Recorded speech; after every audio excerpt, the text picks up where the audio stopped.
Good morning, honorable members. This is a great day to be alive. Our God is great and greatly to be praised. For our Moments of Impact devotional segment today, I'll be speaking from the topic, This is Your Day for a Miracle. Today, I want to herald the message that God is in the business of releasing miracles in the earth. A miracle is defined as an extraordinary event manifesting divine intervention in human affairs. A miracle is an extremely outstanding or unusual event, thing, or accomplishment. There are many of you today under the sound of my voice who are in desperate need of a miracle to take place in your life. For some of you, you need a relationship miracle. Others, you need a physical miracle. There's a health challenge in your body. Then there are those who need miracles in their finances. Then there are those who need spiritual miracles. Whatever area of your life you need a miracle in, rest assured that God is willing and able to give you one today. Psalms chapter 77 verse 14 says, "You are the God who perform miracles. You display your power among peoples."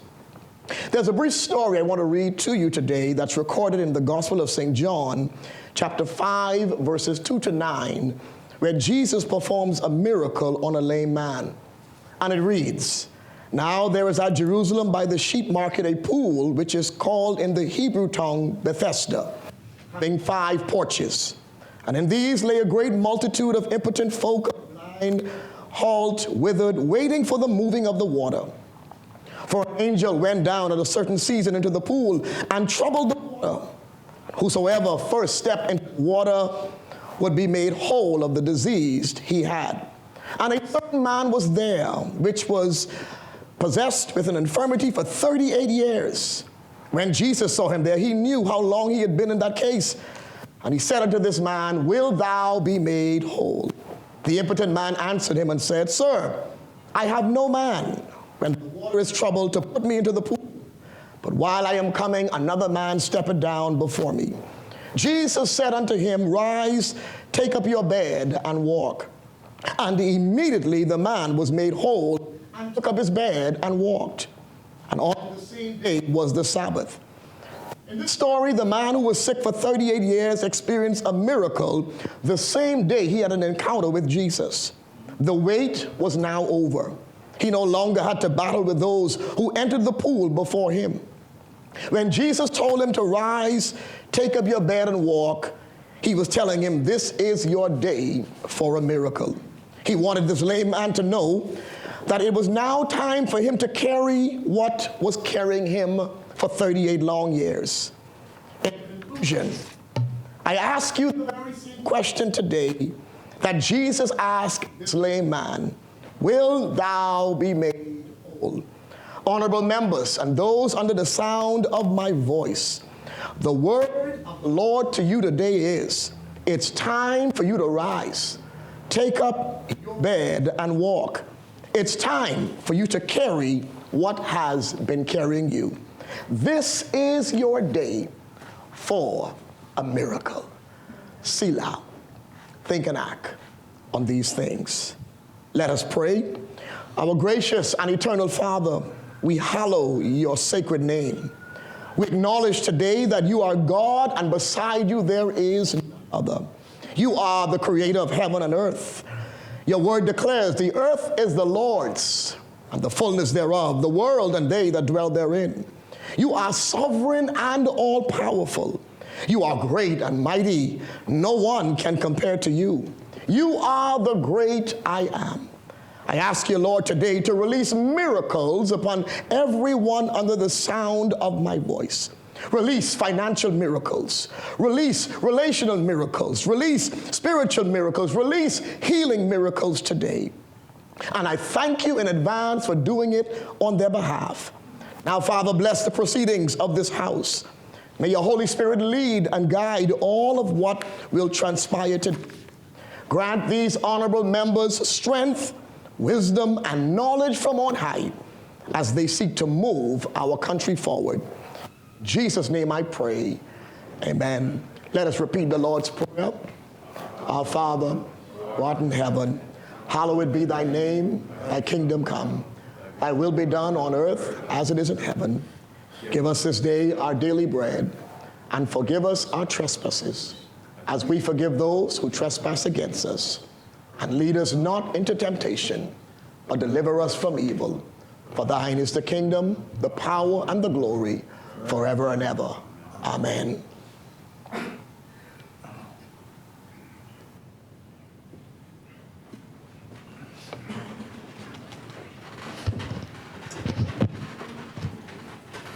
Good morning, honorable members. When the House suspended its business last evening, we were debating 2 supplementary appropriation bills and the midterm budget report as a compendium. I presume we are ready to continue. As many? The chair recognizes the honorable member for Exuma, Ragged Island.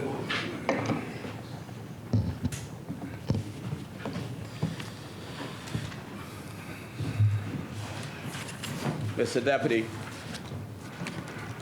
at the outset, let me send a special shout out to the people of Exuma, the Exuma Keys and Ragged Island, who have sent me here for a second consecutive term to help in our overarching mission to improve life for all Bahamians. And I thank them for doing so. I want to also congratulate Prime Minister Davis for this 2022-2023 mid-year budget. He is doing a good job as Minister of Finance and an even better job as Prime Minister. And I commend him on this communication and budget, mid-year budget. As anyone can plainly see, Mr. Deputy, the numbers speak for themselves. Our policies are working, and we are creating growth. We are generating greater revenues. We are prudently managing our debt, and we are carefully climbing out of the hole that the former F&M administration has left for us. You know, when we rolled out our economic plan around May 2021, and we announced that we would cut the rate of VAT from 12% to 10%, there was a prediction of doom and gloom. We were told by the F&M and other armchair pundits that we were dreaming and we would wreak havoc, catastrophic harm on the budget and the economy.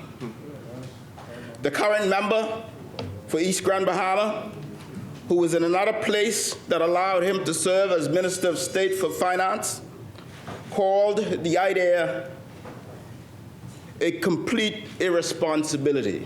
Completely irresponsible, he said. The member for East Grand Bahama said that our proposal would lead to a dramatic fall-off in revenue, likely in excess of $100 million. Well, I'm happy to stand here today and to tell him that he was clearly wrong. No, we were not being irresponsible. We were following our research, which was grounded in data and basic principles of economics, as we brought relief to the Bahamian people.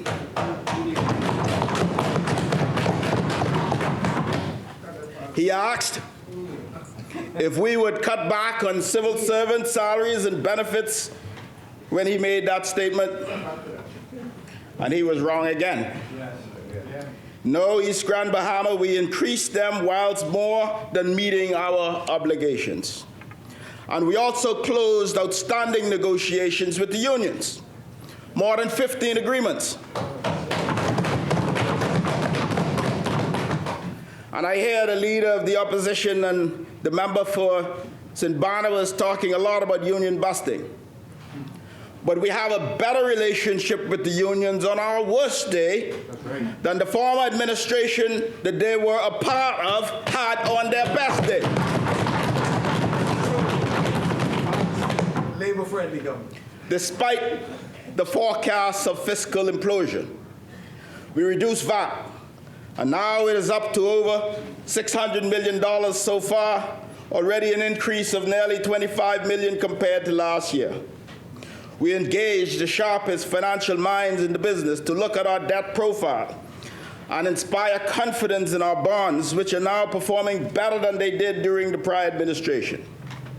The global rating agencies have taken note and have stopped the downgrades. We've been given a positive economic outlook for the first time in many years. Though there is still much work to be done and still much economic inequality in our country, we are shaping an economy that is robust and ripe with opportunity. There are some islands like Exuma where businesses cannot fill all the positions they have vacancies for. And developers are looking high and low for construction labor. Things are by no means perfect, but they're already getting better. But the overperformance of revenue is indicative of the momentum engendered by our relationship and our relationships and our administration. Mr. Deputy, there are those who say this all had nothing to do with us. But I say nonsense. They're wrong again.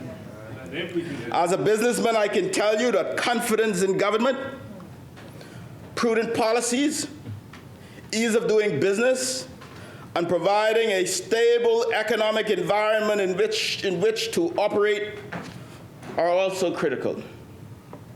But just like they didn't believe the VAT cut could work, they didn't believe that we could govern without emergency powers and without a competent authority. And they were wrong again. Madam Speaker, what the opposition, Mr. Deputy, what the opposition never seemed to understand while in office is what I told them over a 4-year period consistently, many, many times, is to focus on economic growth, because economic growth is the key. I told them, target growth, and not the boogeyman of corruption and other nonsense, and many of these fiscal rough patches would smooth themselves out. Over and over and over again, I told them, focus on economic growth. They refused to listen. They insisted on going through a performative process of passing bill after bill regarding fiscal transparency that were often at odds with each other, or they had no enabling framework to accommodate, or they brought them in force just before elections, knowing full well that they were on their way out. Mr. Deputy, our strategy isn't to try and figure out what to cut, but rather our strategy is to figure out how to grow. Yes, yes. And growth is exactly what we are focused on. Yes. And we are indeed growing. We see in 2021, 2022, the economy grew 28.9% in current prices over 2020 to 2021. Whilst in their last fiscal year, the economy shrank by almost 14%. We are growing with more visitor arrivals too. We are growing with new money in the form of over $6 billion in approved foreign direct investment since we came to office. And let me say that again, because I heard a member from East Grand Bahama bragging the other day about how they attracted 800,000. We have approved over $6 billion with a B in investments since coming to office. And these are real projects with real funding, and some of them are shovel-ready. They are with real people, too, not the Oban types, that ill-fated created fraudulent foreign direct investment they hoisted on the people of East Grand Bahama. Those were some dark days, Mr. Deputy. And Marco City and East Grand Bahama should remember, and Central, they were right there with Kalani.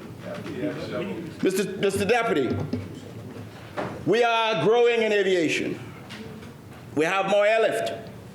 We have more airports coming. New developments are happening, and we have a new strategy in place.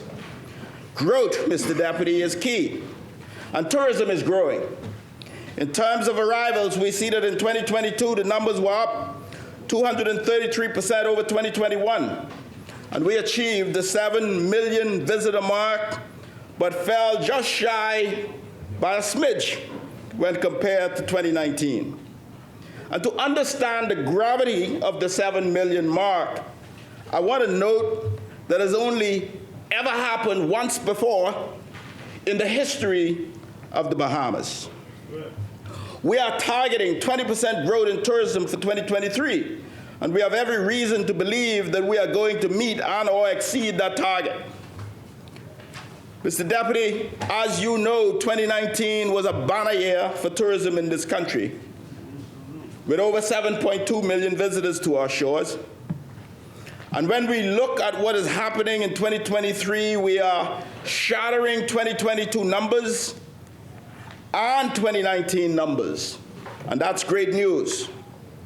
What is even better news that I am able to reveal is that we saw nearly 1 million visitors come to the Bahamas in the first month, in January, first month of this year alone. And let me repeat that for good measure. 1 million. In January, 1 month.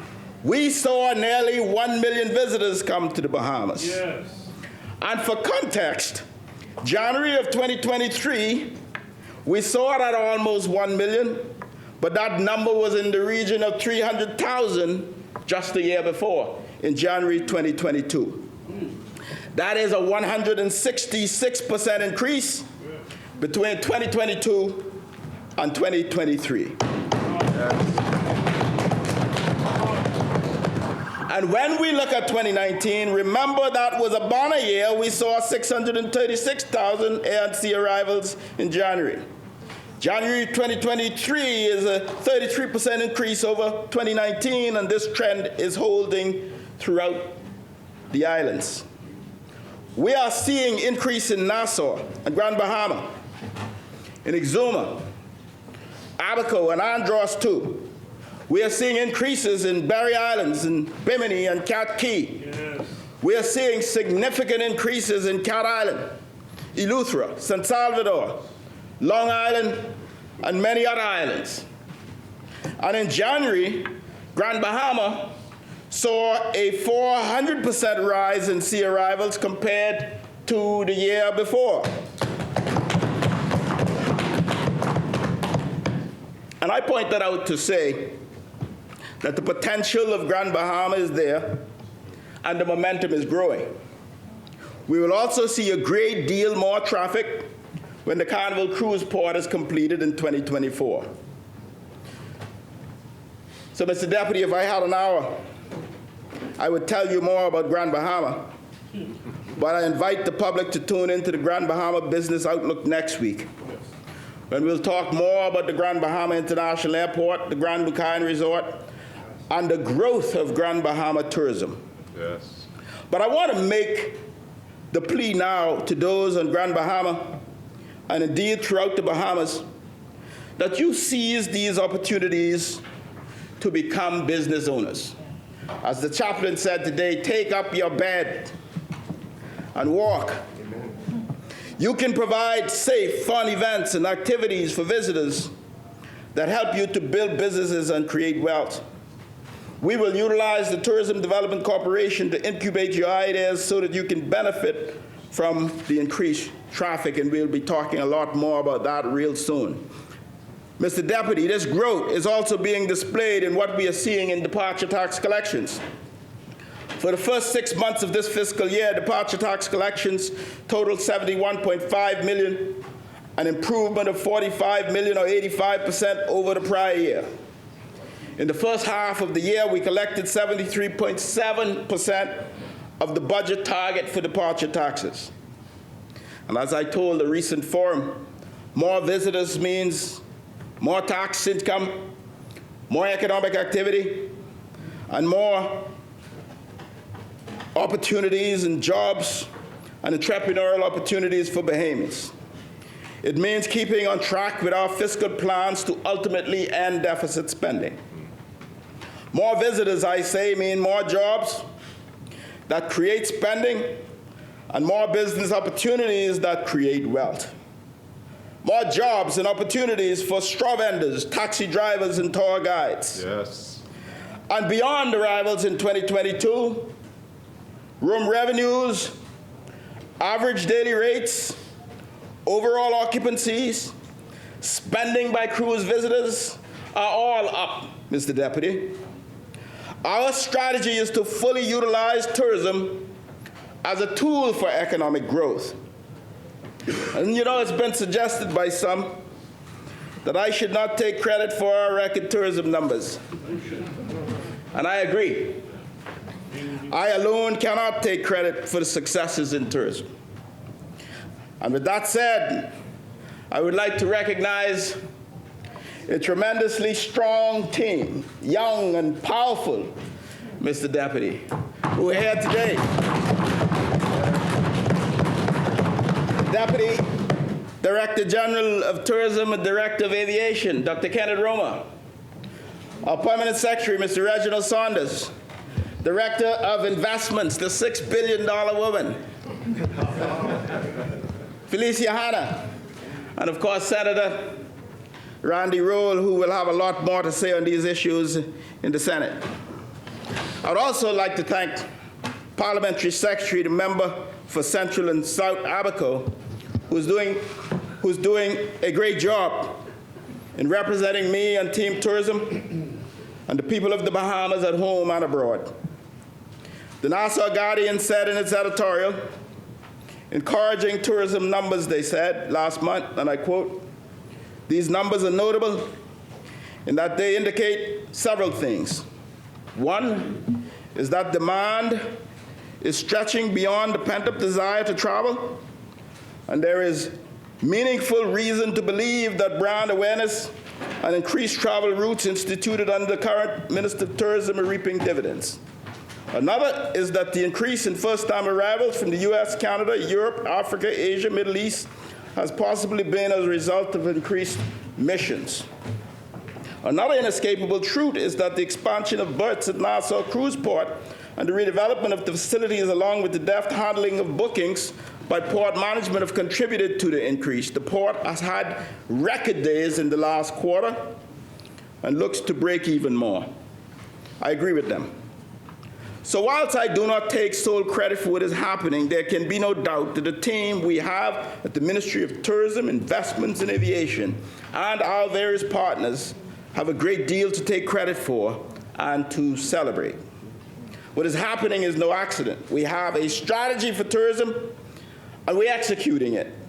We have a strategy for investments, and we are executing it. We have a strategy for aviation, and we are executing it too. And as I said earlier, what we're seeing is no coincidence. And last year, we've established many new air routes. Bahamas Air, Orlando to Freeport, Raleigh to Freeport, Western Air, Fort Lauderdale to Nassau, American Airlines, Charlotte to Freeport, Frontier from Atlanta to Nassau, Sunwing through Hamilton to Nassau, Bahamas Air, Miami, San Salvador, Silver Airways, Florida to Governor's Harbor, Toronto to San Salvador Air Canada, Air Caribe to San Salvador, Sunwing from Montreal to Freeport. The list goes on and on and on. And we're not going to stop. There's a lot more work to do. In 2023, this month, we are seeing JetBlue begin LaGuardia, Nassau. That's going to be exciting, and we're seeing Western Air Fort Lauderdale to Freeport. We're seeing Neo Airlines from Milan Italy to Freeport, and we're seeing JSX Airlines from Dallas to Marsh Harbor coming soon.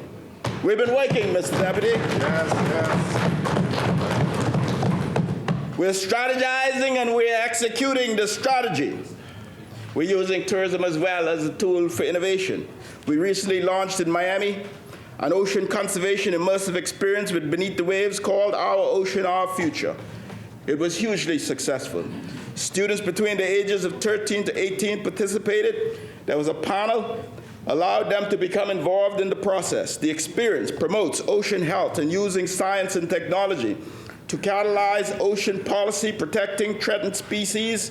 We're going to bring this experience to Bay Street because we believe it complements the great work already being done by Prime Minister Davis in this space. We envisage using this concept in digital marketing pop-ups in major cities around the world. We're exploring advancing this concept as a permanent fixture on Bay Street. We are revamping the Beats program to attract digital nomads to our shore. We are forming a partnership with Ottawa, Canada Tech Hub 350, which my colleague, the Minister for Grand Bahama, will speak to in some detail. Additionally, the Ministry of Tourism shortly began artificial intelligence, AI, to identify tourists who are most likely to plan and afford trips to our country. We are merging tourism and technology. This is the future. We're opening the Nassau cruise port at the end of May, and this is going to be the most fantastic cruise port anywhere in the region and perhaps some places in the world. Yes. We're doing many things on Bay Street, but I can talk about that next time. In aviation, Mr. Deputy, we're making significant strides. It goes without saying that aviation is a critical component in our tourism industry. It is the oxygen that tourism needs. And as I indicated earlier, we have a strategy.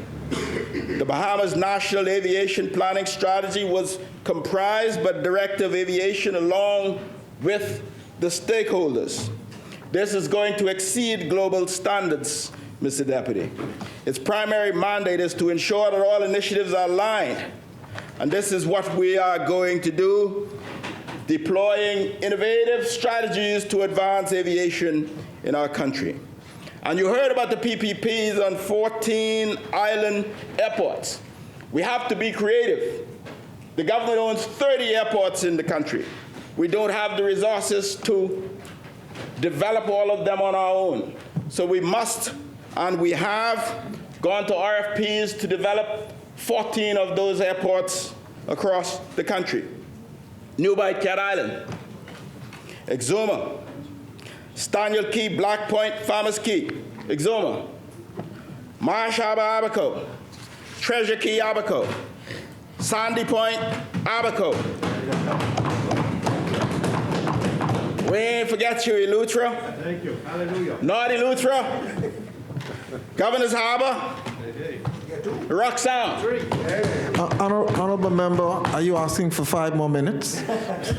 When you mention Eleuthera, you know you get 5 more minutes. I got more to say about Eleuthera, Mr. Thank you, Deputy, sir. so maybe 10. All right. Overall, this is a $260 million project. The government is using a PPP approach to provide a transparent solution for a brighter future beyond the current challenges and inefficiencies with the Family Island airports. I've watched in pain, Mr. Deputy, all of our tourists and residents arrive to North Eleuthera, standing in the sun and the elements. This isn't going to be a quick fix, but this is going to fix those issues. We're going to invest more money in airports, and I hear the pundits talking about increase in user fees. We're going to release complete details on this, Mr. Deputy, but let me just say, this administration has demonstrated a commitment to the enhancement of the airport fee structures required to increase prospects for profitability, to better justify increasing these capital expenditures. What most don't know and don't focus on at the moment is that the government is already, taxpayers are already subsidizing these airports to the tune of $13 million a year in their current dilapidated state. Whether you use them or not, as a taxpayer, you continue to contribute. We can do better, and we will. Let me say that in the Family Islands, these airports will be a catalyst for growth, a catalyst for jobs and opportunities in construction, in retail, and myriad other businesses. This is going to be a renaissance for aviation in our country, and that is why we're calling it the Family Island Airport Renaissance Program. Resorts have complained. Tourists have complained. Locals have complained. We can do better, and we will. The new airports will improve runways to allow greater jet traffic into many of these islands, greater traffic after hours, and I believe Lynden Pinland International Airport has been a very successful model, and we promise that we are not going to forget the Family Islands, and therefore we are building new airports to deliver on the promises that we have made and the promises we will keep. We are working with Qatar and Saudi Arabia and Emirates to open new vistas for the Bahamas in the Middle East in tourism, aviation, and investments.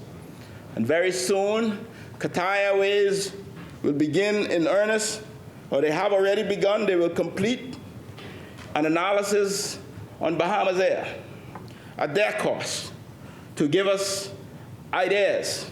Qatar Airways is one of the most successful, most profitable airlines anywhere in the world, and we can learn a few things from them, and that is what we will do. Director of Aviation, very shortly, will roll out the Bahamas Aeronautical Academy, and we are beginning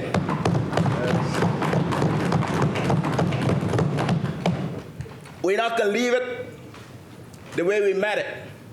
We promise to rebuild, to recover, but in aviation, we can revolutionize. Yes, yes. The training will be of international standards. The first cluster of air traffic controllers will begin in this new aeronautical academy. We're taking 30 new air traffic controllers. Since coming to office, we have continued to work on the aviation sector as diligently as we have worked on tourism. Now, Mr. Deputy, I am minded that you've only given me an extra 5 minutes. But I want to talk a little bit to the people of Exuma and Ragged Island. I want them to know that notwithstanding where my duties may take me, notwithstanding that my duties may be national and sometimes international, I want them to know, Mr. Deputy, that I am always working for them.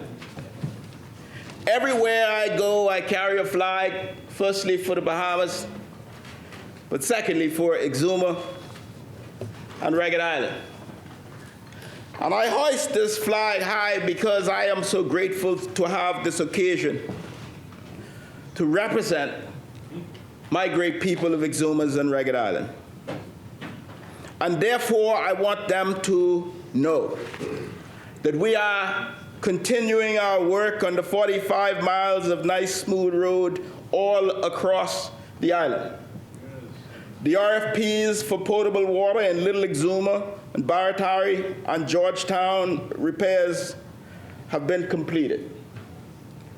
I want them to know that even though we are not happy with the Water and Sewage Corporation today, that we have sent a new plant to we've sent a new plant to Exuma, thanks to the chairman of Water and Sewage Corporation.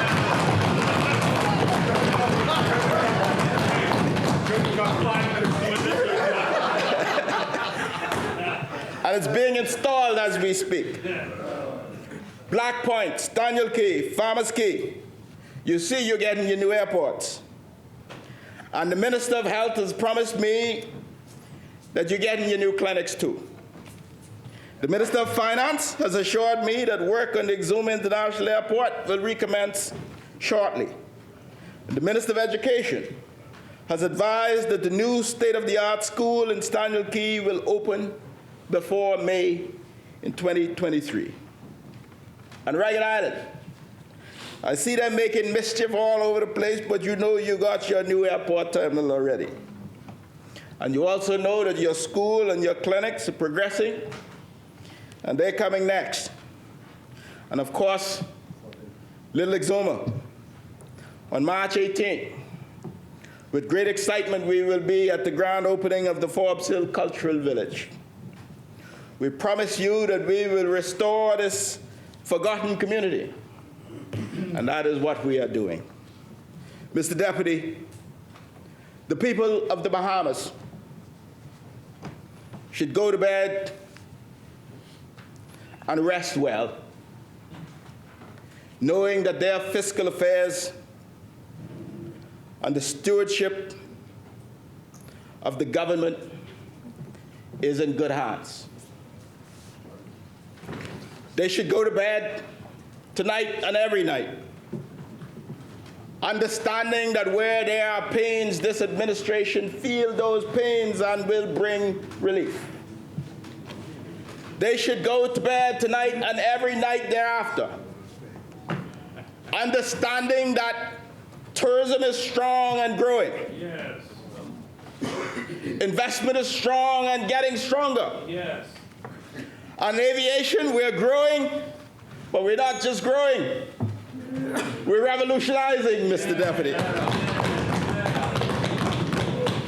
And I'm delighted that the Prime Minister has given me this opportunity to make this significant contribution in making policy and in driving growth and creating opportunities.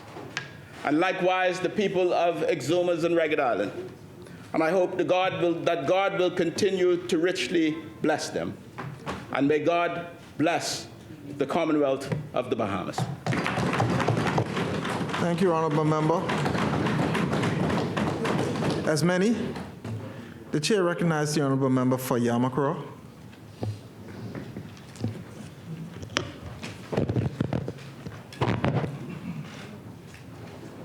Thank you, Mr. Deputy Speaker.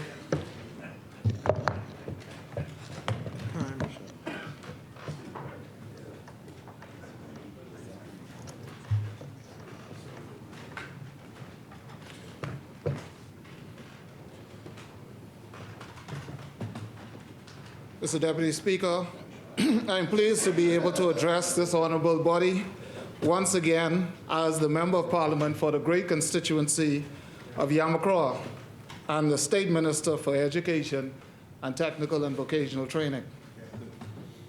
I deem it a privilege to be able to serve in this capacity. This position, entrusted to me by the good people of Yamakra and the Prime Minister of this country, provides me with the opportunity to serve my country and to partner with any array of professionals whose main calling is to equip our country's most precious resources with the ability to make meaningful contributions as nation builders. Mr. Speaker, to achieve this education vision, it means that we have to be prepared to address the enhancement of our nation's youth from a holistic point of view. While we know that education must include academic disciplines, we are cognizant of the fact that preparing our young people to survive and thrive in the 21st century will require much more. It will particularly require greater collaboration between the Education Ministry and education stakeholders. In addition to our headquarters and school-based staff, we need our parents, our guardians, our churches, and industry to partner. We are not easily distracted by the distractors, Mr. Speaker. The actors and pretenders know this. That is why they try so hard to find fault in everything we have accomplished in just 17 months, where in contrast, they have done so little over an entire term. It is my hope that even though we know that the opposition wants to be government again, and that they will continually do and say almost anything to cause this to happen, they oppose and criticize everything. They are suddenly the experts in finance, transparency, and accountability while in opposition, never having this while it's in government. They repeat falsehood and untruths intentionally in this place when corrected on record, almost as if they think it will eventually brainwash the Bahamian people. They hope they can repeat a recent act of 2017 of bamboozling the people, that it will work again. We saw this act before. The Bahamian people remember that during their time in government, it was not the people's time. They remember seeing it pasted all over the country, and very soon after they won, the gig was up. A surprise 60% VAT increase, and promise after promise evaporating into thin air. The people's time was all smoke and mirrors. The competent authority told the Bahamian people that they would look out for them in their next term. Mr. Speaker, we will remain focused and we will continue working for the Bahamian people in this term. We have an effective leader and a very strong and capable team.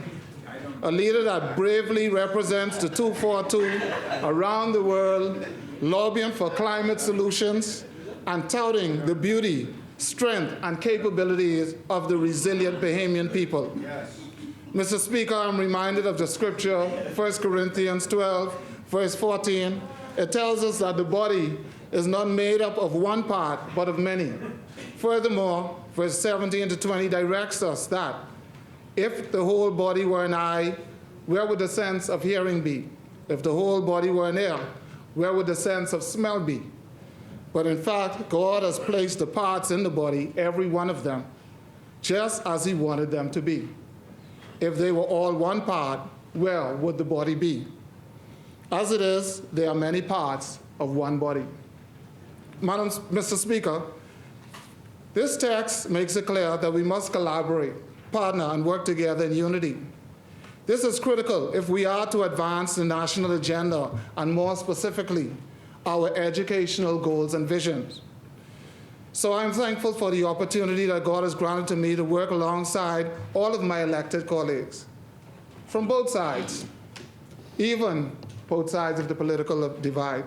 I'm also thankful that I've been fortunate to work alongside a great ministry team led by the proven top quality leadership of Minister of Education, the Honorable Glennis Anna Martin, Permanent Secretary Ms. Lorraine Bristow, and a team at the ministry, along with our Acting Director of Education, Ms. Dominique McCartney-Russell, and a team at the Department of Education. We are all different parts, but one team, one body, working together to achieve the one goal, to give our children a bright future and hope. I would also like to thank my family, particularly, Mr. Speaker, if you would indulge, my wife, Candace Major Lightborn, and my children. Their support and advice and companionship remains a source of immeasurable strength. I consider their presence in my life to be a wonderful blessing from God. Mr. Speaker, this is now my second mid-year budget report that I am presenting as Education State Minister. I deem it a privilege to provide support to our minister and by extension our Prime Minister, particularly in the areas that concern technical and vocational training. And in my contribution today, I will focus on this area. Mr. Speaker, as we know, the COVID-19 pandemic and its subsequent pressures on employment, on the employment sector, further exposed the need for us to have greater opportunities available for our students to study careers and technical education, or CTE. These CTE subjects should be offered not only in high schools, but also at the tertiary level in a major way. This point is so critical that we have included technical and vocational education and training or technical and vocational training in the name of the Ministry of Education. Mr. Speaker, career and technical education programs continue to thrive in our public schools. We recognize the vital role of these skill sets to fill industry, and we are moving to expose more of our students to the multiplicity of opportunities that are available in technical education. Students continue to study in one of three distinct areas: business studies, family and consumer sciences, or technical studies. It is a well-known fact that children learn by different styles. These are four main types of learning styles. There's visual, there's auditory, there's tactile, and there's kinesthetic. Visual learners learn through seeing. Children who are visual processors tend to observe a parent or teacher's body language and facial expression for content and learn through demonstrations and descriptions. They tend to have well-developed imaginations and think in pictures. Auditory learners learn through listening. Children who are auditory processors learn through participating in discussions and talking things through. Verbal directions may help clarify instructions for written information. Tactile learners learn through touch. Children who are more tactile prefer activities or projects that allow them to use their hands. These children may prefer doodling or drawing to aid memory. Kinesthetic learners learn through moving and doing. Children who are more kinesthetic learn through physical sensation and may have trouble sitting still for long periods of time. A hands-on approach that allows these children to actively explore the physical world helps them learn best. Knowing this, we cannot allow our classrooms to be environments that leave out tactile and kinesthetic learners. The children that are good with their hands and perform best with hands-on learning and an active environment must be given a fair chance to succeed in our educational system. Their pathway must be identified early, and they must have an option for higher learning within their skill set. For us to be successful in educating all Bahamians, we must adopt Stephen Covey's 7 habits and start with the end in mind. Therefore, we have engaged the narrative and underscored the mandate of BTVI, or the Bahamas Technical Vocational Institute, to focus on this institution as the Bahamians' first choice for applied learning and strategic workforce development. This is key to the Bahamian national development. BTVI Pillars of Excellence are intended to strengthen the Institute by building capacity to serve and excel while making successful careers possible. Additionally, the institution must unlock the potential in each individual and the Bahamian economy while connecting with our community and the world and fostering a vibrant and engaging learning environment. Mr. Speaker, the BTVI Board of Directors has continued to work through various subcommittees, of which the board includes human resources, finance, audit and investments, marketing, communications and public relations, policy, accreditation and quality assurance, ground and infrastructure, facilities and strategic planning, or campus master plans. Mr. Speaker, to expand the opportunities for technical education to more of our Bahamian citizens, the BTVI tuition grant program was increased over the last year by $2 million. It currently stands at $6.6 million. This increase allows us to support the vision of a variety of learning options and deliver methods and experiences for learners that lead to successful career opportunities. It also leads to lifelong learning, upskilling, and career change opportunities. The increase will allow us to build a sustainable institution, place greater focus on environmental sustainability operations and programs, and tap into careers in the sustainability place. We also seek to expand the role and impact on our community, skills gap, labor force needs, and workforce development.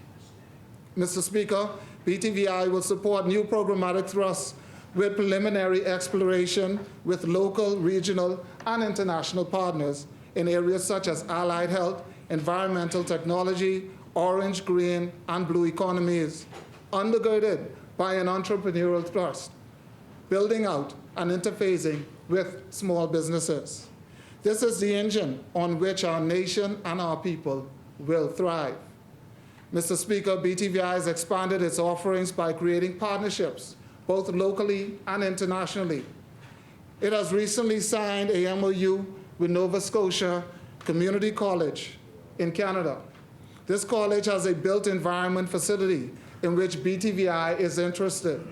This is an area in which BTVI wishes to expand its footprints as it seeks to prepare technical expertise in this sector.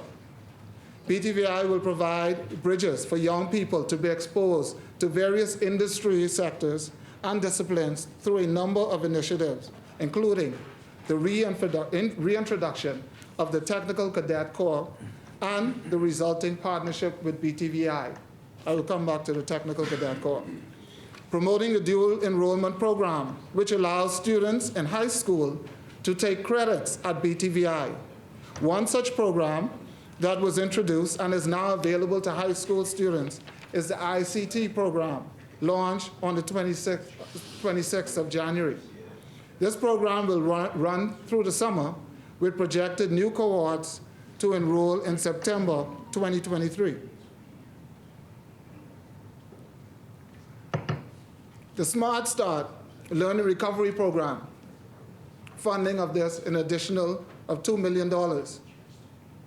There are 2 cohorts nearing completion, one in Grand Bahama and another in New Providence.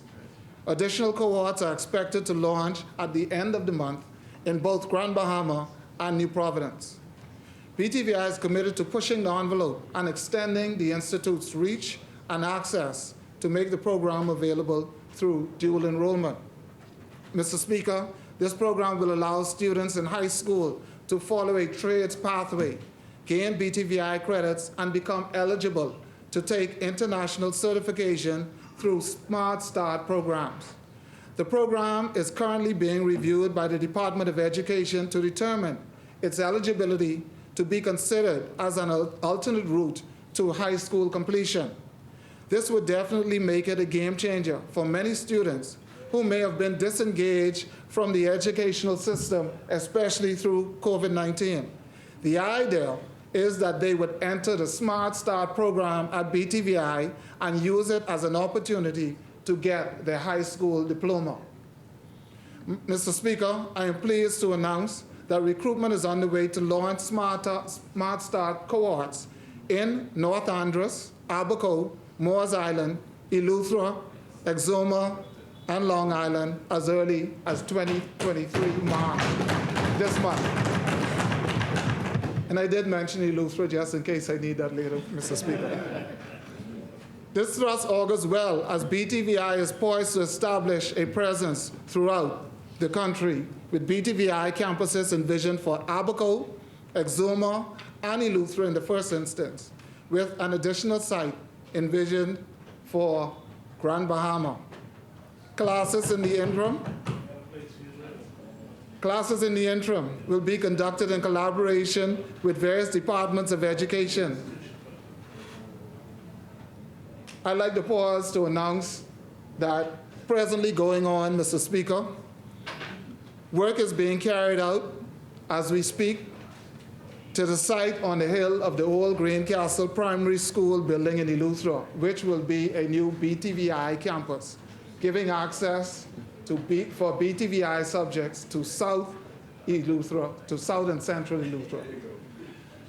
Madam Speaker, we are committed to upgrading our Grand Bahama campuses to repair damage that has occurred due to Hurricane Dorian. $268,153 is pegged for major capital works and expenses related to the general maintenance of existing facilities and major equipment. We are proposing upgrades and repairs on the following campuses. Grand Bahama campus will have electrical work repair, building environment renovations, main building and annexes, additional office furniture, classroom furniture, lab furniture and equipment, and these will be sourced for BTVI campus as soon as possible. Additional funding is also being accessed to assist the work required in Grand Bahama, Northern Bahamas campus, through the CDB loan funding, just over $2 million. It is expected that the tender bidding process should begin shortly, and work at the campus is expected to be underway in the next 2 months. Mr. Speaker, the capital works required to enhance the instructional labs and workspaces is critical to meet the fundamental standards, and this amount is pegged at $1.4 million. Capital works and technology infrastructure upgrades have been undertaken and are continuing as the Institute has transitioned from virtual to face-to-face delivery. The BTVI board and management has recognized the urgency of maintaining standards critical to meeting industry and international programmatic thresholds. Indeed, the improvements in the IT infrastructure and upgrades in technology are vital in ensuring the currency of academic programming and related operations. Mr. Speaker, modernizing the infrastructure, technologies, and instructional systems that drive innovation in the trades, particularly in New Providence and Grand Bahama, is the key thrust of the Bahamas Technical Vocational Institute. Meanwhile, focus on instructional sites throughout the Family Islands will be put in place as BTVI builds out and expands its footprint, and some of those islands I mentioned earlier will see the addition of other islands having campus sites. It is critical that we seek to put support in place to realize the real and authentic distributed learning solutions. So modernizing ITC or ICT at BTVI is critical in this regard. This includes IT Smart Start campuses and electronic document management. Mr. Speaker, I now turn to human resource matters, with touch on concerns that will touch on the concerns of personnel at BTVI. I am pleased to report that just this week we were able to, just last week, Mr. Speaker, we were able to successfully sign off on a new industrial agreement that will benefit the non-managerial and non-instructional staff at BTVI. Member for St. Barnabas say union busting. One agreement they signed. We signed 16 and going. This is the first industrial agreement ever negotiated. The chair recognizes the honorable member for St. Barnabas. Mr. Deputy, the honorable member continues to distort. The honorable member continues to distort my view. The union, it was the union that said that the government was guilty of union busting. That's right. Not this member. So if the member has an issue with those words, he needs to take it up. He needs to take it up with the union that said that they were guilty of union busting. Thank you, honorable member. The chair recognizes the honorable member for Yamakoro. Mr. Speaker, the good member, I will allow the member to take me down this road. I don't know if he wants to go down this road, though. There are many unions in this country. There are many unions in this country. It's clear that your focus is still only on one union, because only one agreement you signed over your entire term. So today you The only chair voted recognizes for one the honorable union. member for St. Barnabas. The honorable member made a statement and said that I said that they were guilty of union busting. Right? I said that the union, the Bahamas Public Services Union, said that they were guilty of union busting. And so the member needs to decease and come up with some other reason, all right, to desist and to stop it, all right? He needs to desist He talked about initially in his argument about being honest and upfront. So be intellectually honest. Thank you, Honourable Member. Mr. Speaker, the member is taken from my time. They have signed one. He brought up union busting. He adopted the article. He quoted one union over and over again in this place, and now he wants to flee from his own words because there's a point of order. There's no point of being shamed. And if you are, all you have to do is stand and admit your guilt and give kudos to this government for signing more than 16 union agreements. The chair recognizes Honourable Member for St. Barnabas. You know, the government continues to paint a certain picture, and the Bahamian people are having a different experience out there, Mr. Deputy. And so again, no matter how the member for Yamakura tries to engage again in these verbal gymnastics, the truth is that the Bahamas Public Services Union said that the government was guilty of union busting, and if you have an issue with that, you need to take it up with the Bahamas Public Services Union and not this member. That's correct. So, also, Mr. Deputy, signing whatever agreements does not negate the fact that in that moment they may have been guilty of union busting. So speak to the union. Mr. Deputy. Thank you, Mr. Deputy, the fact is that they signed one, and they had to sign that under duress. They signed one. That's a fact. How many we signed? That we signed 16 and running. And it doesn't only mean including the union that you've mentioned. We signed agreements and have more to sign with other agencies that fall under them. So just in case you need to be reminded, you signed one, we are still signing agreements, and we only 17 months in. You had 4.5 years. The numbers don't lie. This is the first industrial agreement negotiated by BTVI. The chair recognizes Honourable Member for St. Anne's. Mr. Deputy Speaker, I've seen on multiple occasions a member of one of the unions that was particularly aggressive against the past administration appearing in the gallery of this House of Assembly. It's no surprise to me that after they won this election, they're coming around and signing a lot of agreements with unions. We have to look at this, Mr. Deputy Speaker. We have to look at this for what it is. You have a party that made commitments and has been and has to, Mr. Deputy Speaker, stand by those commitments now that those union members supported them against the last administration and brought them in. This is nothing to be proud about. If you looked at this with clear lens, Mr. Deputy Speaker, you might see this for something else. But we support all Bahamians, whether they're part of a union in the private sector or small business entrepreneurs. And we're not against the unions getting what they've asked for. But, Mr. Deputy Speaker, this administration's done it for a reason, and at times they've even been called union busters by the unions. It's nothing to brag about. It's the people's money that they're signing on with. Thank you, Honourable Member. The chair recognizes the Honourable Member for Yamakura. Again, there's no point of hurt feelings. The fact they did not engage the unions. They ran through back doors. This is like the Bermuda Triangle, Speaker. They have now launched attack again on the union because the unions show up in the gallery. And I thought that was a cheap blow by St. Anne's because the unions are used to these cheap blows.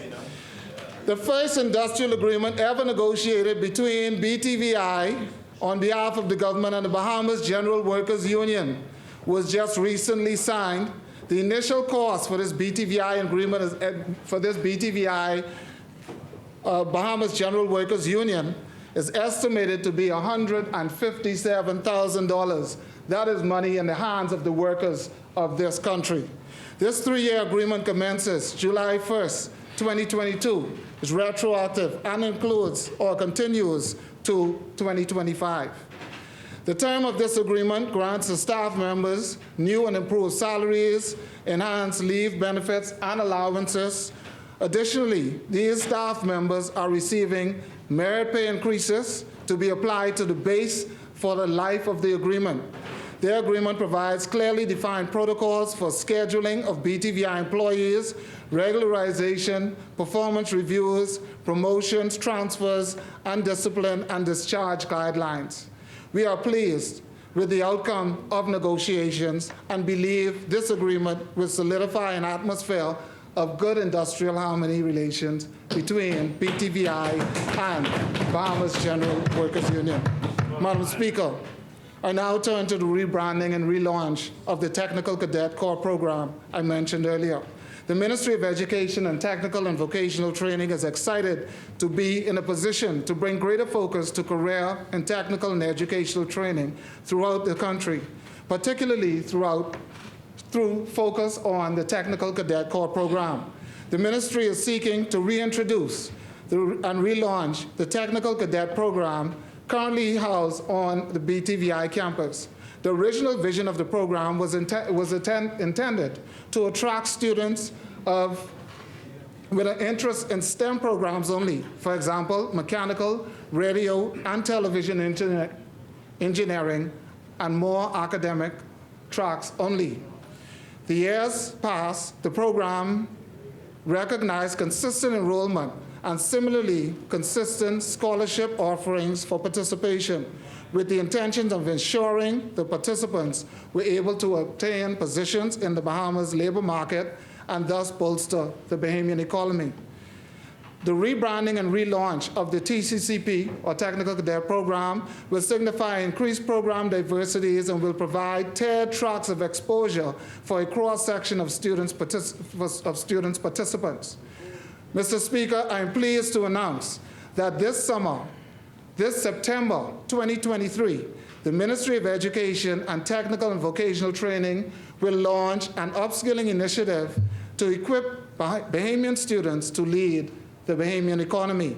Under new leadership and with a new mandate, Team Technical Cadet Corps program will engage students in a cadre of practical training opportunities with direct implications for labor market demands. Track 1 will provide courses geared towards students with interests in engineering branches, matriculating to tertiary course of studies. Track 2 will provide exposure to students to courses and with technical inclination in a variety of content areas aligned with entry-level employment opportunities.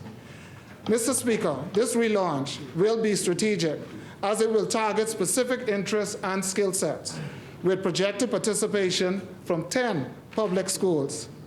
The entry requirements will be modified to ensure that a cross-section of students are able to access the program, and we anticipate that it will have direct impact on industry. It is therefore critical that we engage the support of corporate partners, as private-public sector partners are critical if we will continue to see economic empowerment and expansion as a nation. Mr. Speaker, I wish to share our projected timeline for relaunch. And because I'm running out of time, I'll just give a highlight on some of them. This month, March 2023, the following will occur. The budget projections will be finalized, cabinet approval will be sought, and recruitment partnership engagement meetings will be carried out. Curriculum program will be finalized. Scheduling of classes will be carried out. Between the 17th to the 30th of July 2023, teachers will be engaged and transport contracts will be finalized. On September 5th, 2023, there will be a math placement test, and finally, on September 11th, 2023, Technical Cadet Corps program this year, training begins.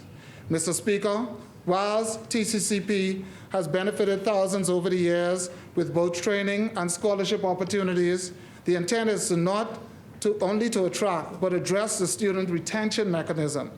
That is to say, we would like our students who are benefiting from the program to receive scholarships, and in receiving scholarships to return to the Bahamas after they have graduated and utilize their training to enhance the Bahamian economy.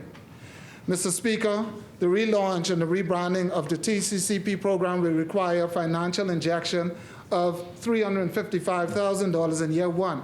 There is a projected $25,000 increase to this baseline for year 2 and again in year 3. Mr. Speaker, I'm pleased to announce that this new TCCP will ensure that all participating students are granted the opportunity to exit the program with up to 6 professional certifications, all recognized by industry. These certifications will allow them to gain access to employment immediately, or they can be credited towards tertiary studies. While a tiered approach will be used, one certification building on the other, each certification can act as a standalone qualification with recognized employment value. This program is being relaunched under the guidance of a new administrator in the person of Linda Evans, who comes to us as a highly qualified career and technical educator with academic training in the field of accounting. Ms. Evans, over the years, has trained thousands of Bahamian students, and we are confident in her leadership in this new technical program. Madam Speaker, these are exciting times in education, and indeed for career and technical education and training. Mr. Speaker, lack of employment opportunities for young people around the world constitutes serious challenges. The Bahamas is faced with nothing different. In response to these challenges, the Ministry of Education and Technical and Vocational Training have developed a national program that focuses on enhancing youth employability and on providing incentives to encourage enterprise to hire young people. We are pleased to announce that approval has been granted for the establishment of a national apprenticeship task force to oversee and create the regulatory and policy framework for a national apprenticeship program for the Bahamas. Very good. This partnership is being done with the Ministry of Labor, and I commend the Minister of Labor and his team. There is increasing recognition of key roles of apprenticeship and how we can play roles in how apprenticeship can play roles in enabling young people to acquire relevant competencies to facilitate their transition from the world of education to the world of work. Our 12th grade students and other recent school leavers will have the opportunity to enroll in this program, which is intended to prepare them for full-time occupation. The two key definitions, or the two key defining features, will be the classroom instruction to enable apprentices to acquire a full range of competencies needed for a particular occupation, as well as national or international recognized certification they will receive. Mr. Speaker, Mr. Deputy, I would like 2 more minutes, please. Mr. Speaker, the Ministry of Education and Technical and Vocational Training is overseeing what will ultimately become a change in the way we process school leavers.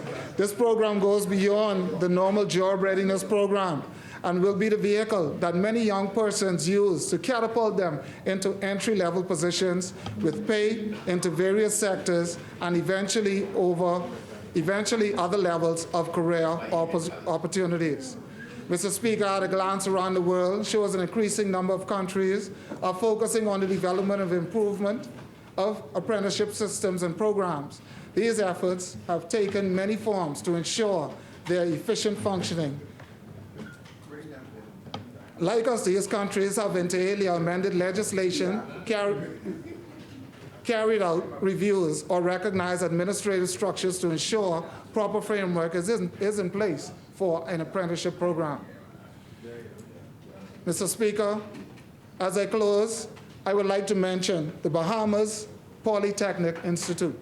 The Ministry of Education and Technical and Vocational Training is excited about a new perspective on careers in technical and vocational education and training, and our efforts to repurpose an existing infrastructure for an innovative educational experience. The Bahamas' first Polytechnical Institute of Excellence is identified as an institution transforming academic to application and in efforts to bridge employment gaps. Mr. Speaker, as a Polytechnical Institute, the site will be serving as an upskilling hub for Bahamian students. The students may opt to be a part of the Academy for Information, the Academy for Hospitality, or the Academy for Construction, all providing highly specialized sector training supported by certifications that validate training content. Mr. Speaker, as I said, these are exciting times for careers in technical and vocational education and training. We are building bridges, closing gaps, one student at a time. As we empower our nation by empowering our future, may God bless our education ministry. May God bless our Prime Minister, Brave Davis, and all members of Parliament, and this New Day government. May God bless the good people of Yamacraw, and may God continue to bless the Commonwealth of the Bahamas. Thank you, Mr. President. Thank you, Honorable Member. The Honorable Member for Kalani, there's no color for the gallery. No color code. Thank you. Yeah. Yes.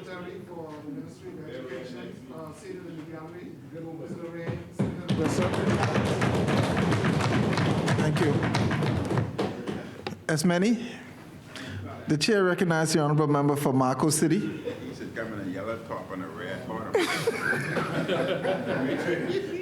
Mr. Deputy, I'm grateful to God, the residents of Marco City, the delegates of our convention, and for this rare opportunity to once again be in the Parliament of the Commonwealth of the Bahamas. Mr. Deputy, I ask on our behalf that you please convey our love and well wishes to Madam Speaker and let her know that we are praying for her speedy recovery and return.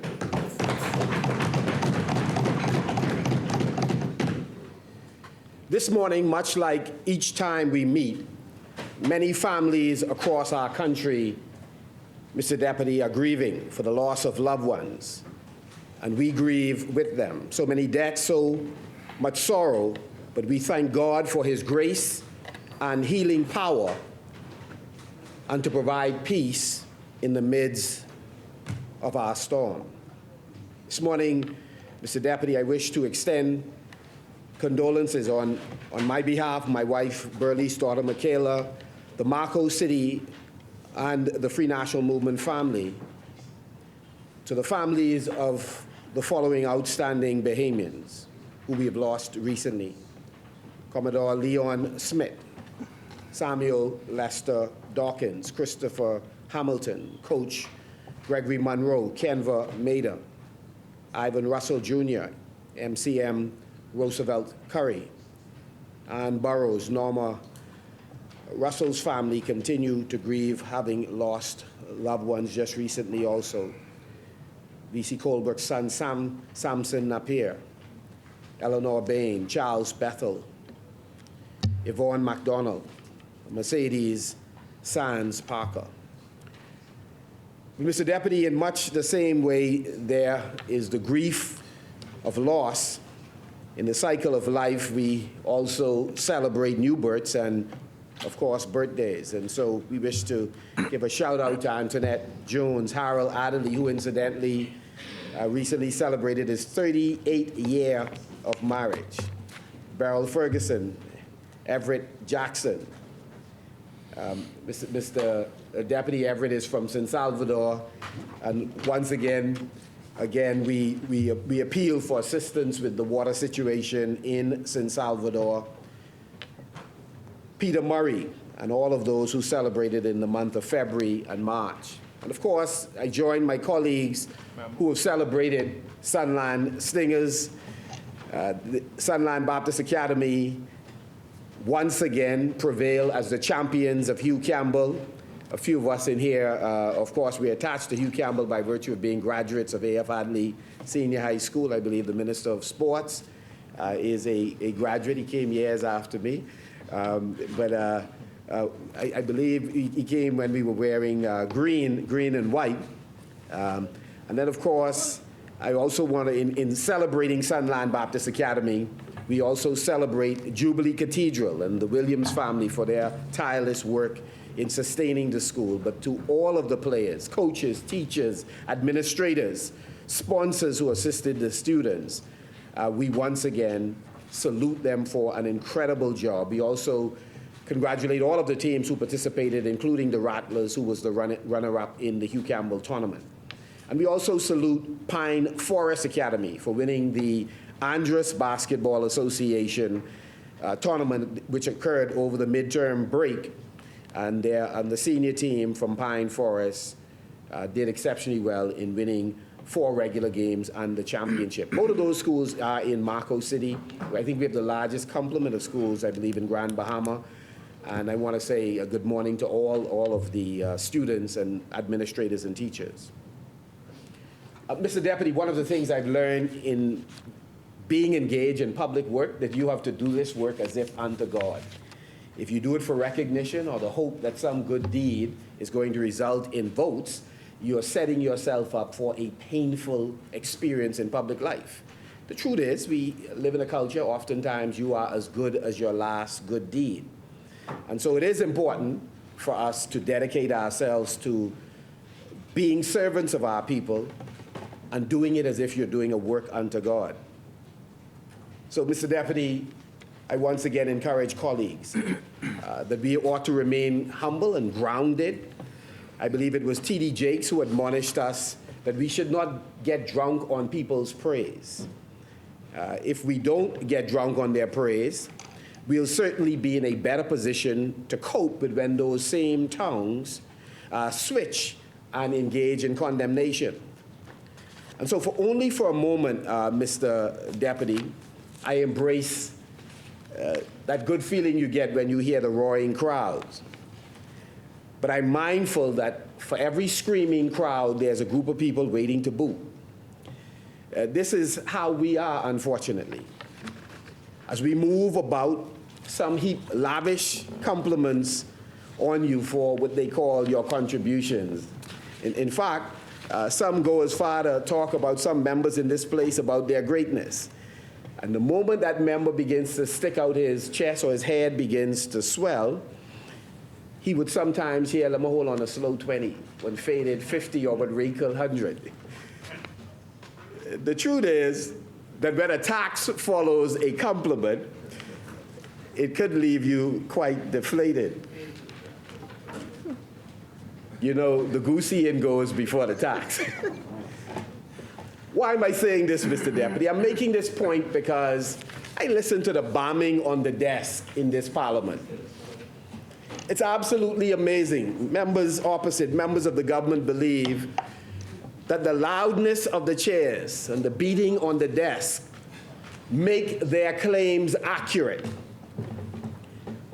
Today, for a brief while, Mr. Deputy, I wish to outline how we have witnessed their cheering, particularly when the member for Kid Island, Rumkey, and San Salvador in June gave his presentation and just last week followed up with the midterm budget communication.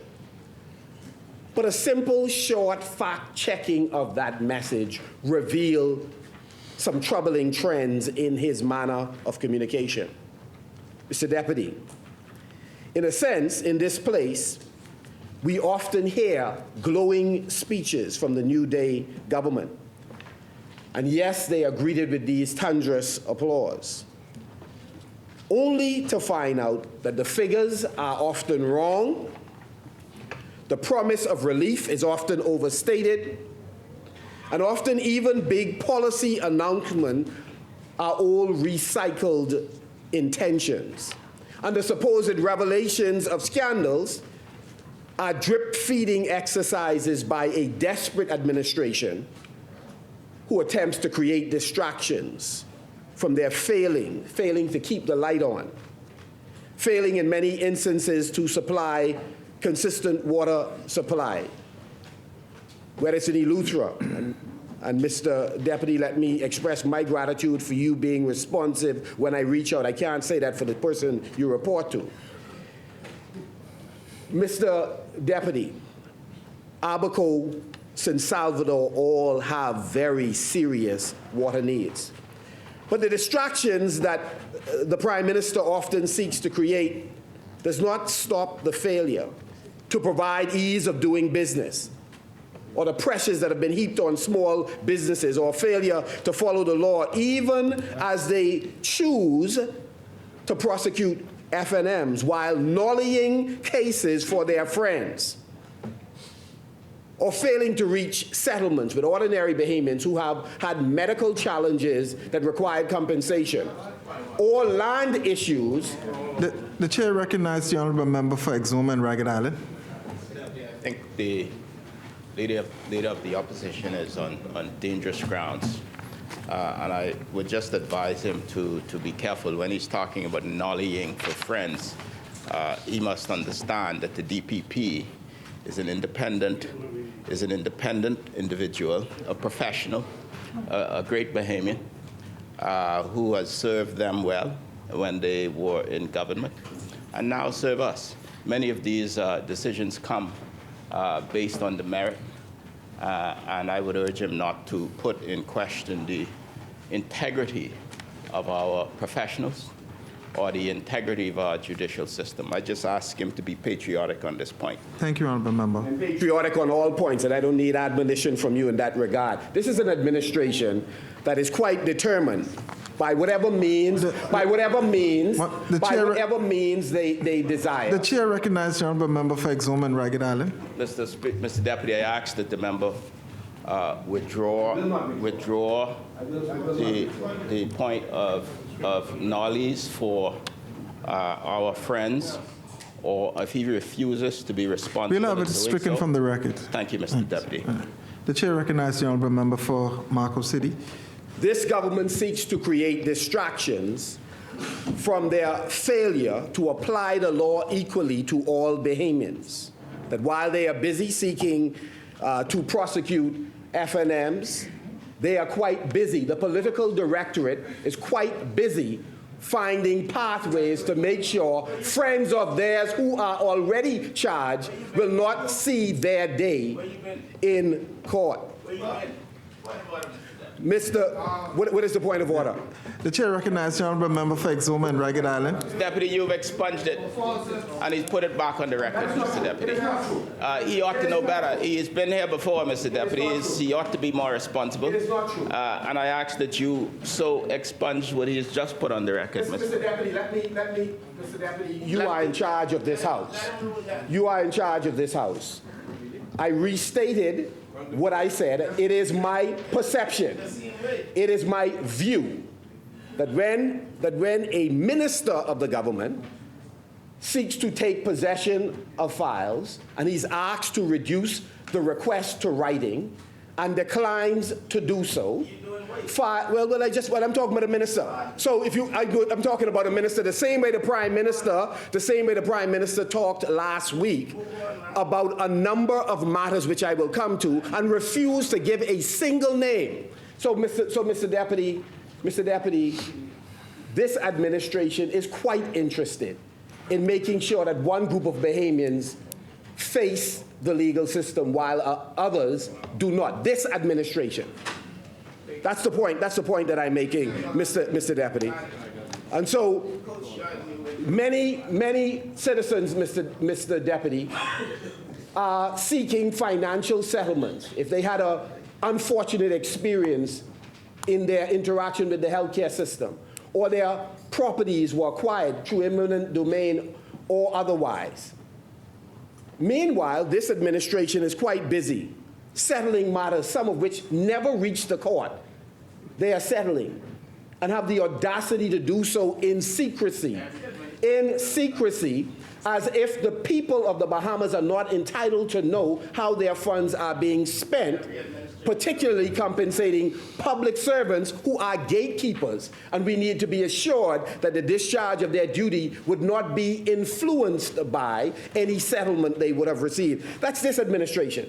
So when they make pronouncements, we only need look at what is it that they're trying to distract the public from. And every time they are under duress, which is quite frequently now, they come drip feeding on some supposed scandal. But when you fact check them, the information is faulty, like it was as it relates to immigration. No, there's only been one landing in the Commonwealth of the Bahamas. Then as they talk, the more they talk, additional landings seem to creep up. There have been a record number. Never before in the history of the country have we repatriated so much. Proud. However, they were wrong.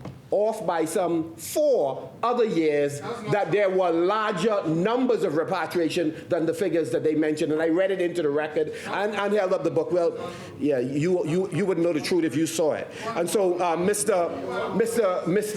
The chair recognizes the honorable member for Yamakura. The member's misleading the public. That has already been addressed and dealt with in this House.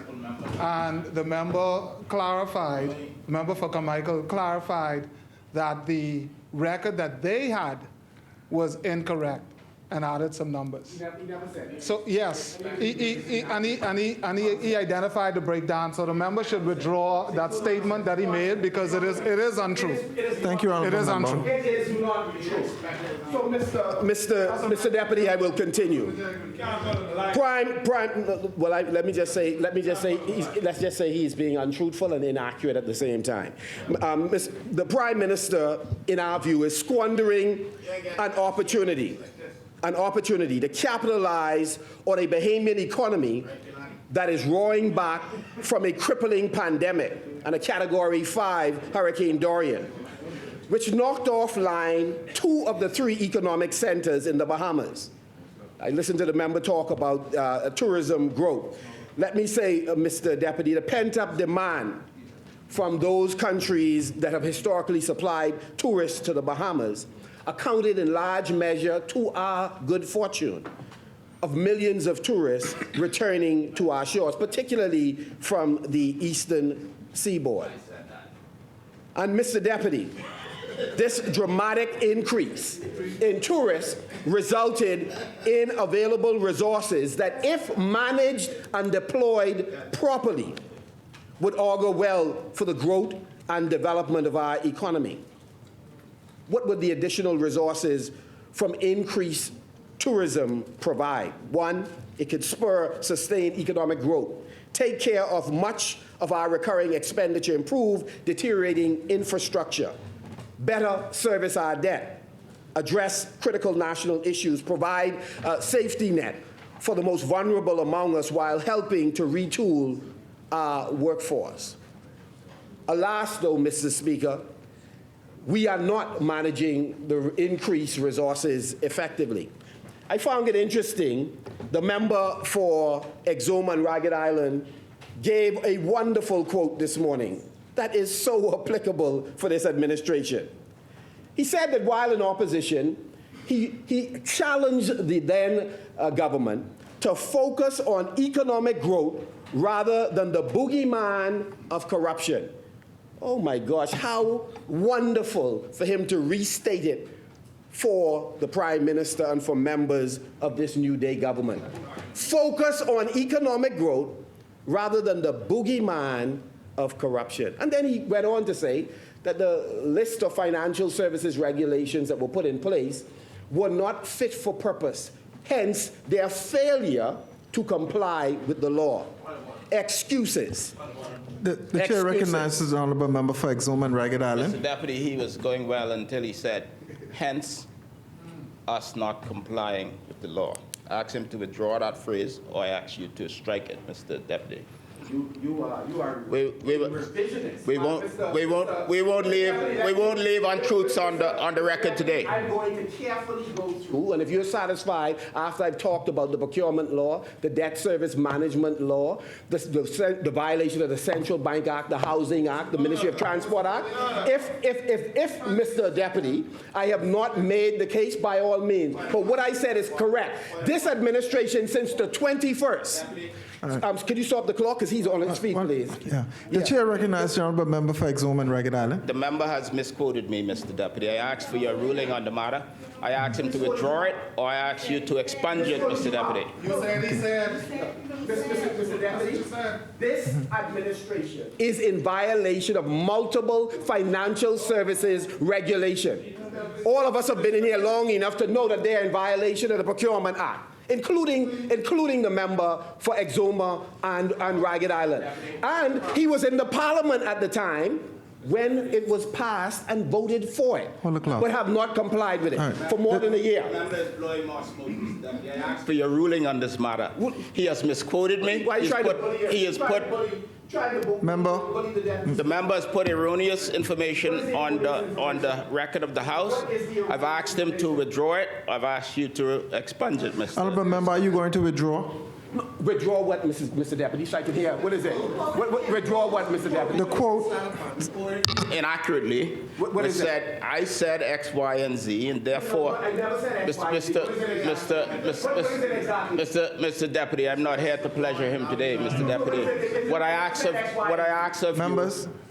of you is to strike the reference that the member made as to what I said was a reason for not complying with certain legislation. you'll have that stricken from the record. Mr.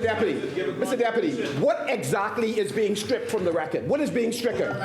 What is being stricken? What is being stricken? What is being stricken? Help me understand that.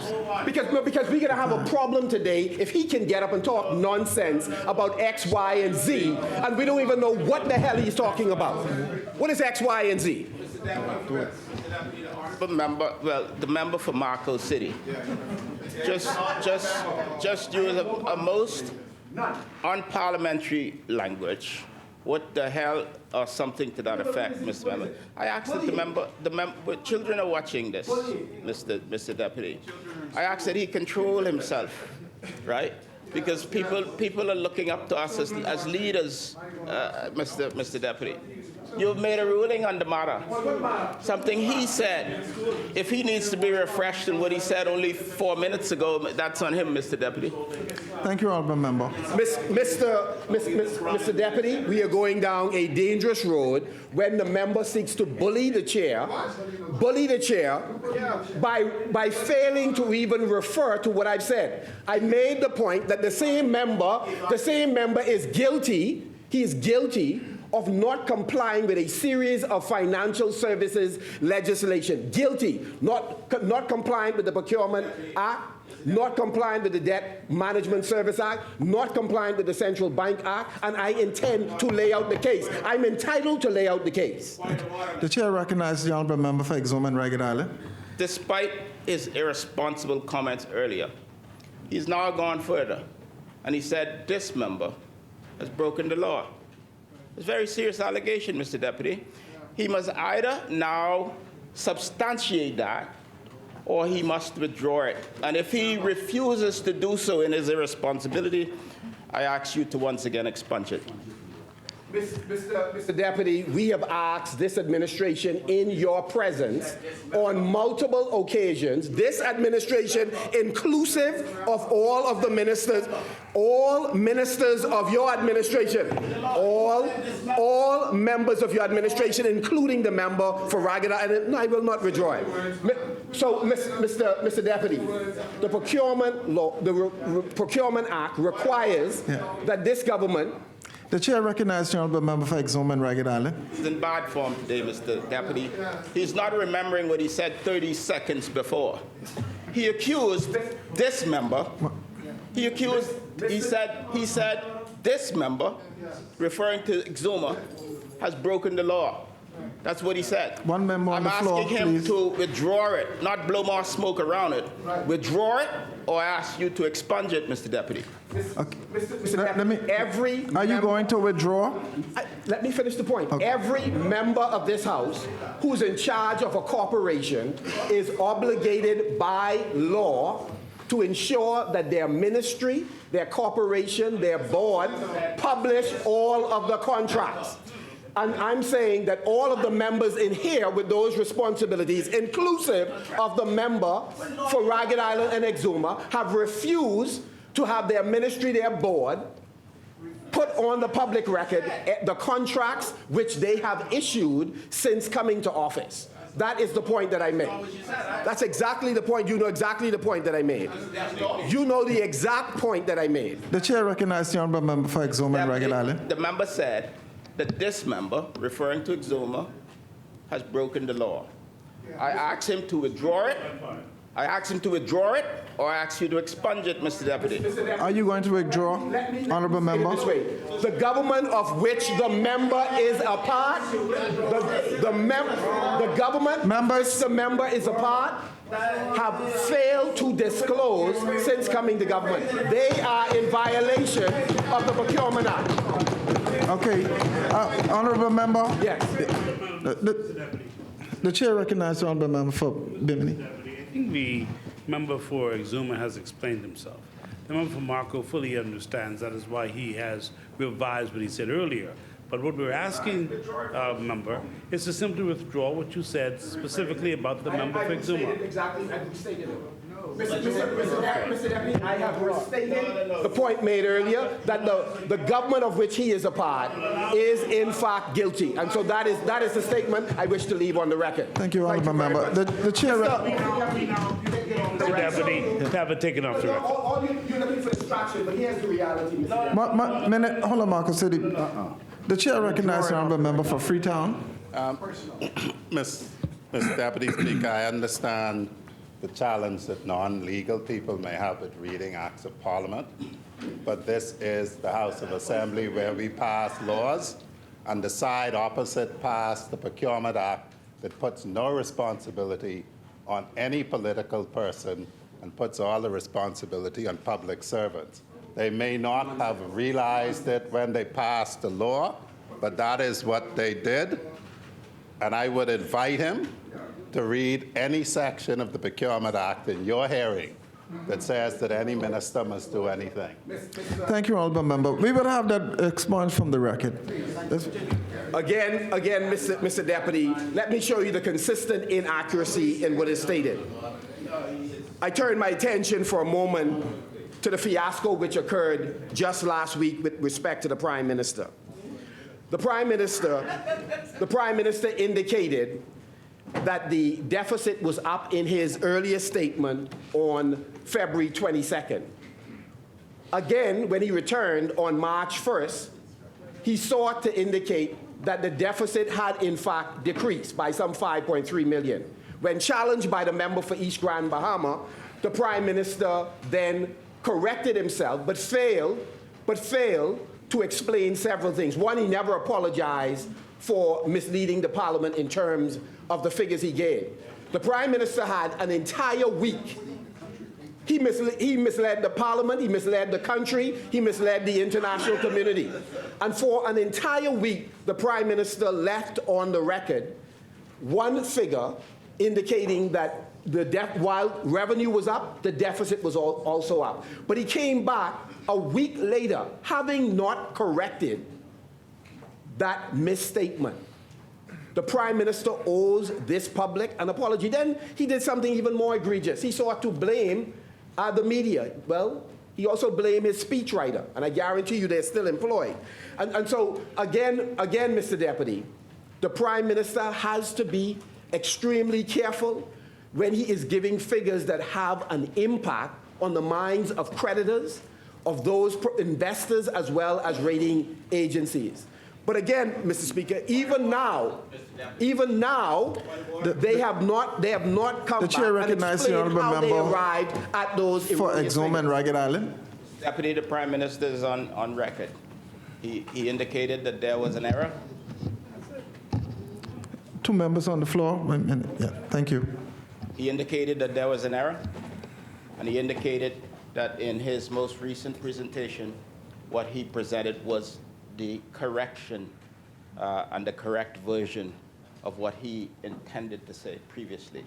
So it is not true to say that he did not make the correction, which in fact he did. The member, I've clarified, Mr. Deputy. Thank you, honorable member. A week passed and the Prime Minister refused to correct the record. And I know the qualified persons in the Ministry of Finance would have advised either of the administrations on what the facts were. And during that entire period, the Prime Minister refused to correct it. He only corrected it in true New Day fashion. When called out, is the only time they seek to give a half-hearted explanation. Mr. Deputy. The chair recognizes the honourable member for Exuma and Ragged Island. Just so that the record is clear, the Prime Minister, the Minister of Finance, has stated in his presentation on Monday the correct analysis of the deficit.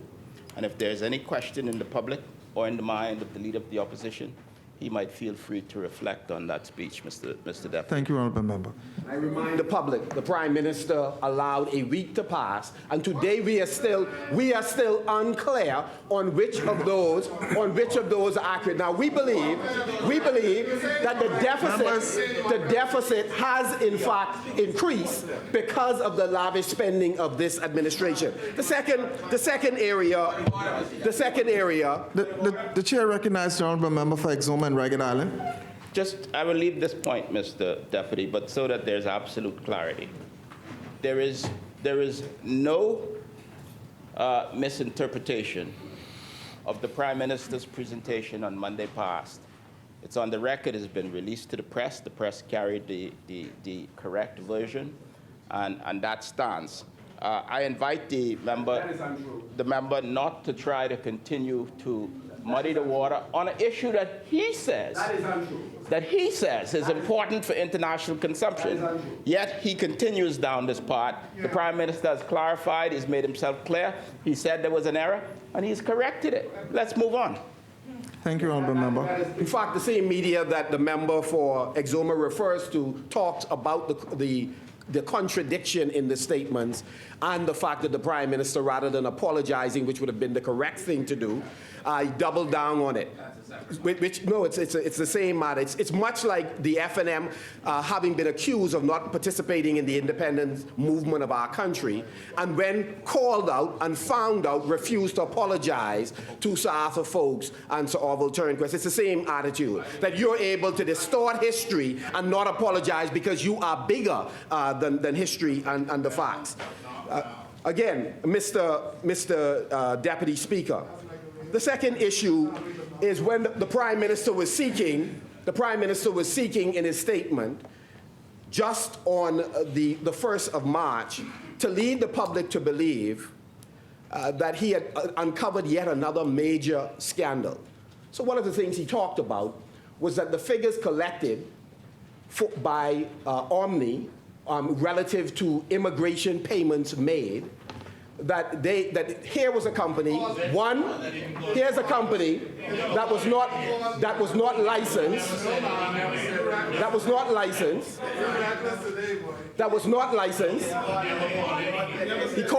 he referenced a company that he said was not licensed. I want to put on the record that the company was in fact licensed by Central Bank. I withdraw the name. The company was licensed. The company was licensed by Central Bank. It was licensed by Central Bank, contrary to the assertion of the Prime Minister, who, through their black ops, had already put out the name. So if you want to be cute, I will do the responsible thing. You all haven't. So what they did, Mr. Deputy, Order, members. Is they sought to mislead the country into believing that the FNM administration had a company collecting money that was not licensed to do so, which is untrue. The company was licensed by the Central Bank. Let me go further. He also contended that it was the only service provider, when the facts are there are at least three other service providers. And I could go through the names of the additional service providers. No, it's not at the time. Not at the time. There were at least 3 other service providers that are well known in the Commonwealth of the Bahamas, but the Prime Minister refused to indicate who those service providers were. And so absolutely sure. So that's the second point the Prime Minister misled the House on and misled the country on. The third thing the Prime Minister misled the country on Mr. Honorable members, The third thing the Prime Minister misled the country on is he sought to give the impression that the 7.2 million or so that had accumulated as arrears occurred under the former administration. What the Prime Minister failed to say was, one, the company was licensed by Central Bank, and they knew it, and I believe the Prime Minister or his speechwriters knew it at the time he said it. Secondly, there were more than one service providers. In fact, we have, I'll just call the names of other service providers, Mr. Deputy. One of them was Money Max, Sun Cash, and Cash to Go. These were three additional service providers. All of them did some degree of business with government departments. All of them did business. So the Prime Minister sought to give the impression that these companies, that there was only one company, when he knew there were four companies. The other thing that he sought to do is to convince the public that $7.2 million had been accumulated under the former administration.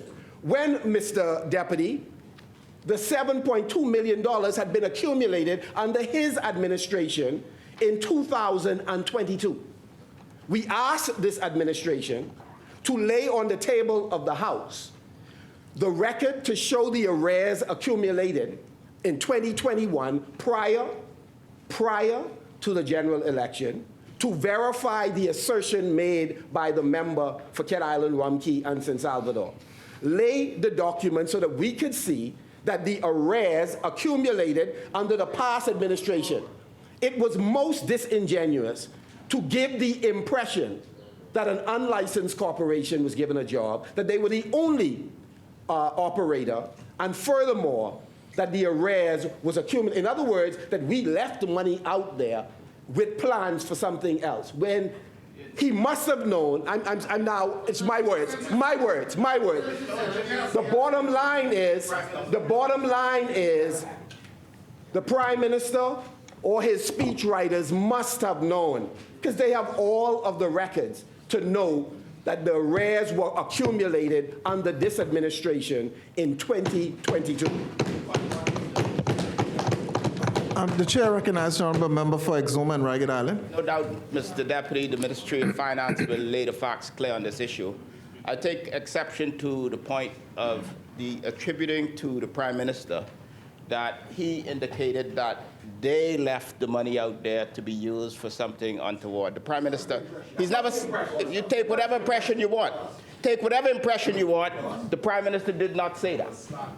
Thank you, honourable member. So this administration that talks a great deal about transparency and accountability failed to do their job in terms of addressing any outstanding funds. It is our hope that they would in fact resolve it. This is the same administration. Order, members. This is the same administration that now insists under their amendments that you have a confidentiality clause introduced into the Public Finance Management Act, but at the same time, they are quite busy taking out penalties out of the act for persons who misuse government funds. And we wonder why. I thought the member for East Grand Bahama litigated this very well. Why would you not want a penalty for persons who wrongly use government funds?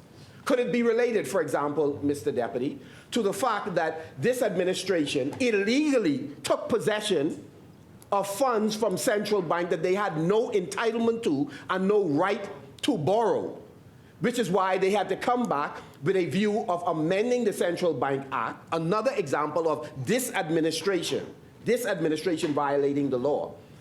Could they be concerned that they had jeopardy for having done that, knowing full well that there is a penalty under the law for taking possession of the $232 million or some portion thereof, of the special drawing rights. So, Mr. Deputy, that is a clear example of how this administration functions. Violates the law, and then through linguistic gymnastics, try to excuse themselves as if they are not a part of that.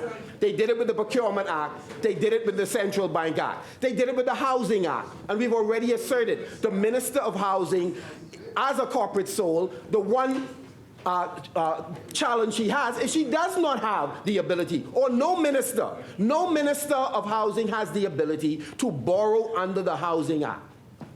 And yet, this administration, with all of its cases, continue to return to make this case, the case that they are within the law.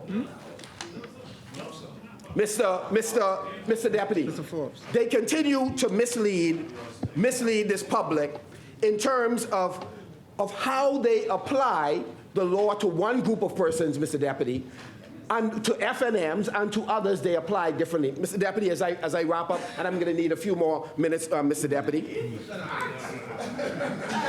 Is it possible? Yeah. Thank you very much. Mr. Deputy.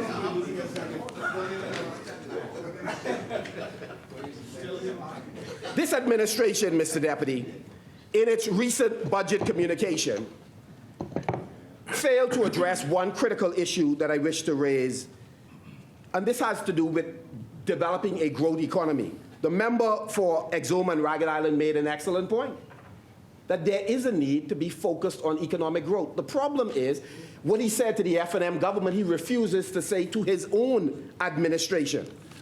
They have refused to provide the requisite funding for small businesses, the credit required in order for these businesses to thrive, Mr. Deputy. We have asked them to lay on the table, whether through the Bahamas Development Bank or through the SPDC, where are the funds that they have earmarked for small business development. To date, we have not seen the funds. This administration, Mr. Deputy, have refused to take the burden of small businesses, and they have, by making small businesses an extension of their enforcement arm, having to pursue landlords for information to provide to government in order for them to simply get their business licenses. This is not a government focused on growing this economy. In fact, the VAT receipts that they brag about, they refuse to say that possibly as much as $200 million of those VAT receipts are due to inflation on the backs of struggling Bahamians. At the end of the day, Mr. Deputy, this administration has not demonstrated a commitment to the development of the small business sector. Mr. Deputy, if we are going to achieve the revenue that this government has indicated they hope to get at the end of this cycle, at the end of the day, they have not accounted for the reforms which they ought to be making. Small state-owned enterprises, Mr. Deputy, continue to be bloated with extra hiring of persons who, in many instances, Mr. Deputy, some of whom have already retired, some of those persons who are being hired could be issued contracts through the appropriate means rather than bloating state-owned enterprises with persons as if it is an employment agency. Secondly, this government promised to reduce the amount of money that would be made available to state-owned enterprises. They have failed to do that as well, Mr. Deputy. The question is, Mr. Deputy, why is it that the Prime Minister and several of his ministers continue to speak with different tongues on the same issue? NIB is one example, Mr. Deputy. The member in the office of the Prime Minister indicated that there would be an increase. The Prime Minister, on the other hand, Mr. Deputy, has indicated that he has not yet settled on the matter. And in fact, that's an adjustment on his position. What he said earlier is they did not intend to put any additional burden on the backs of Bahamians. The member for Fort Charlotte indicated that there was an intention to increase the fuel charge by 2.5 cents.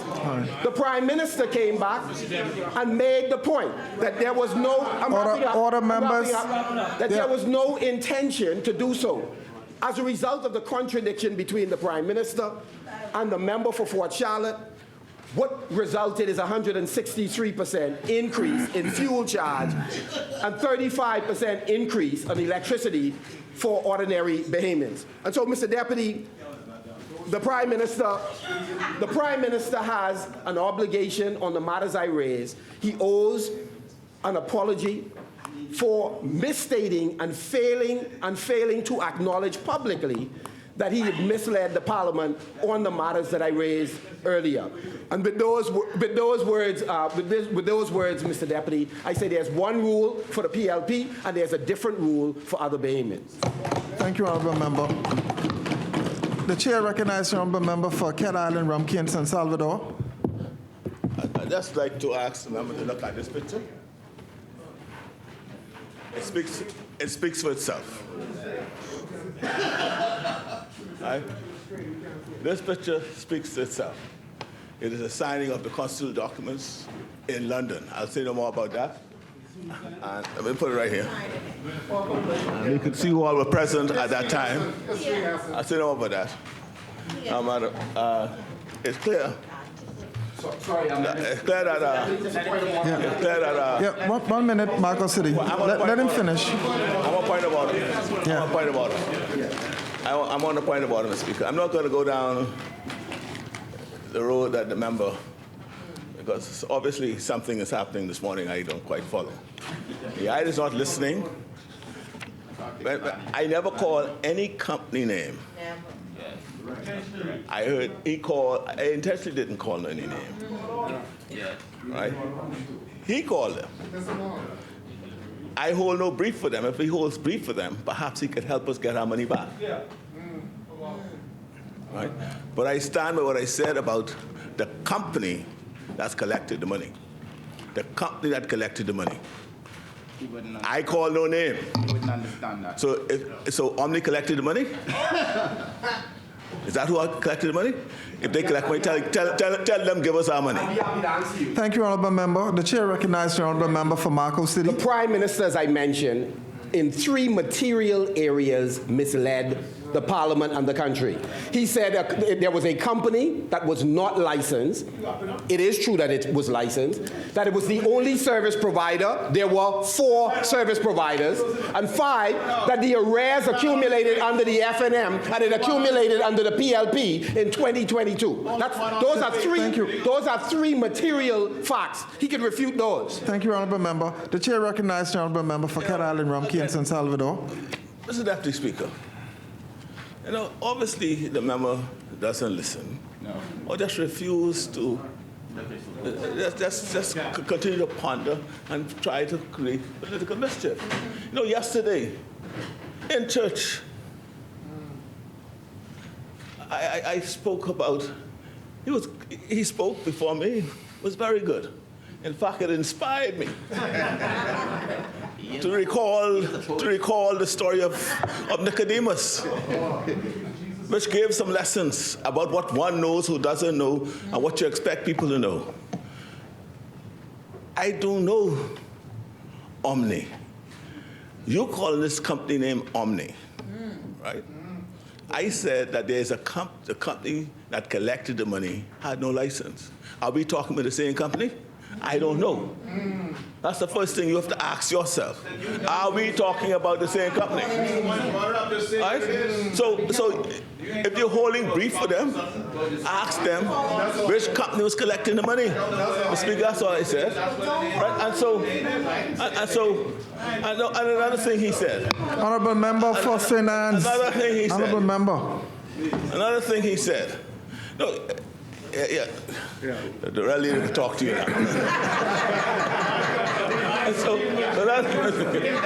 He said that I gave some impression as to why these funds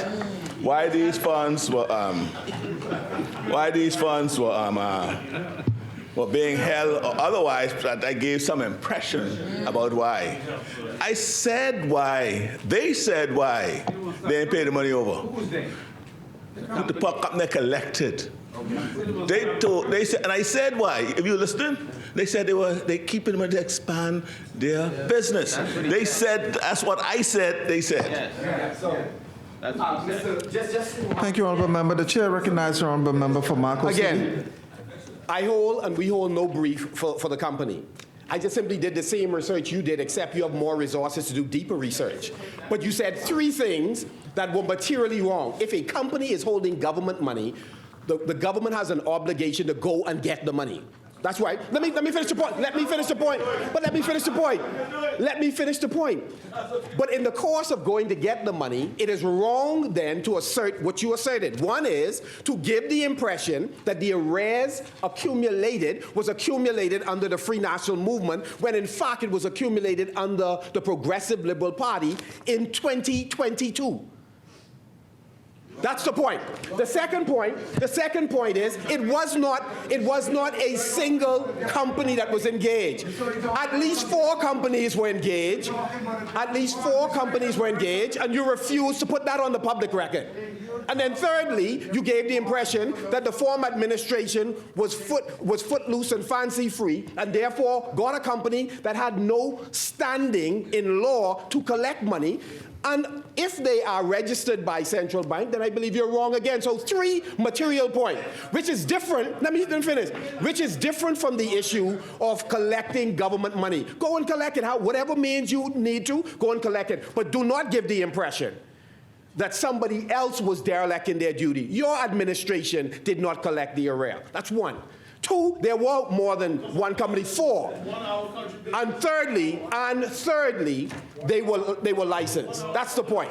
Thank you, Honorable Member. Stop drip feeding wrong information to the public. As many. The chair recognizes the Honorable Member for North Abaco.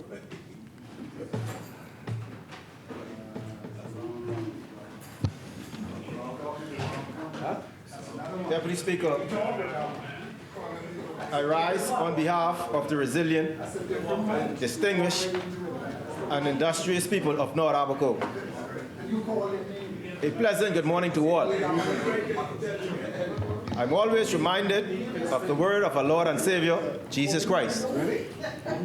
Whoever wants to be great, whoever wants to become great among you must be your servant.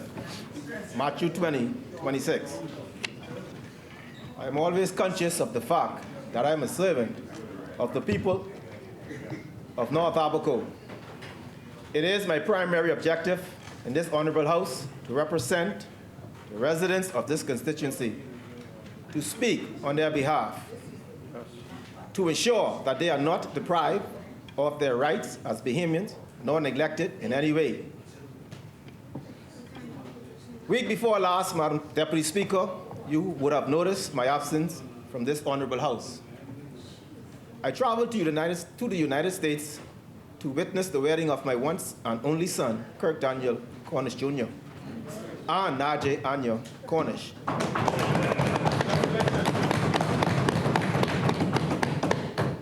My daughter-in-law. Yes. KJ, as he is affectionately called, is my only child, or corn seed, as the old people like to say. Recently, he graduated from the university, and now he has taken the next step to start a family. I am extremely proud of him. And I pray that God will bless him and his beautiful wife. On a sad note, I would also like to extend condolences to the family of the late Whitfield Russell of Crown Haven, Abaco, Ms. Rosalie McIntosh of Foxtown, Abaco, Ms. Bernice McIntosh of Cooperstown, Abaco, Mr. Charles Culmer of Murphytown, Abaco.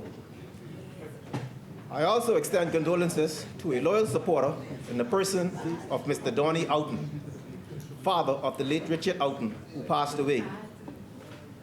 Also, I want Candice, Richard's wife, and the entire family to know that my prayers are with them during this time of loss. Additionally, I would like to extend my condolences to the family of the late Roosevelt Curry of Grand Key, Abaco. Mr. Curry was a successful business owner who served his community with excellence.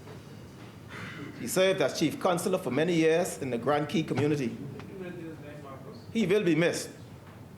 May his soul and the soul of all the dearly departed rest in peace. It is my prayer that God will continue to surround you with love and comfort during this most difficult time. Deputy Speaker, I want the people of North Abaco to know that I am indeed working on their behalf. Vincent van Gogh said, "Great things are done by a series of small things brought together." During these challenging economic times, with limited resources, I am doing my endeavor best to improve the way of life for the residents of North Abaco. In the years leading up to the 2021 general elections, I canvassed this storm-ravaged constituency, and I heard the cries of the people who were neglected by the previous administration. I promised to bring relief to those communities, and I want the people to know, the people of North Abaco to know, that I am just as committed to that cause as I was on the day that I was elected to Parliament.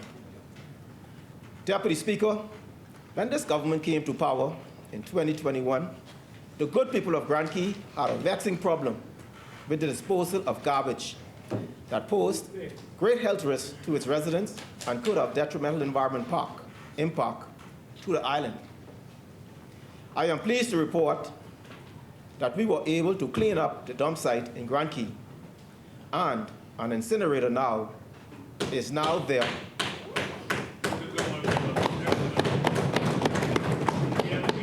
On the property to dispose of the garbage. I wish to say that it was a collaborative effort between the government and the private sector. To this end, I would like to extend my gratitude to those people who were involved in this project. Golden Isles Minister Miller, thank you. Mr. Allen, the owner of Walker's Key. Mr. Texter, the owner of Great Grand Key. Mr. Hogan, the manager of Great Grand Key, and my team on the ground. Upon taking office in 2021, the James Cephas Highway in Grand Key was in a deplorable state.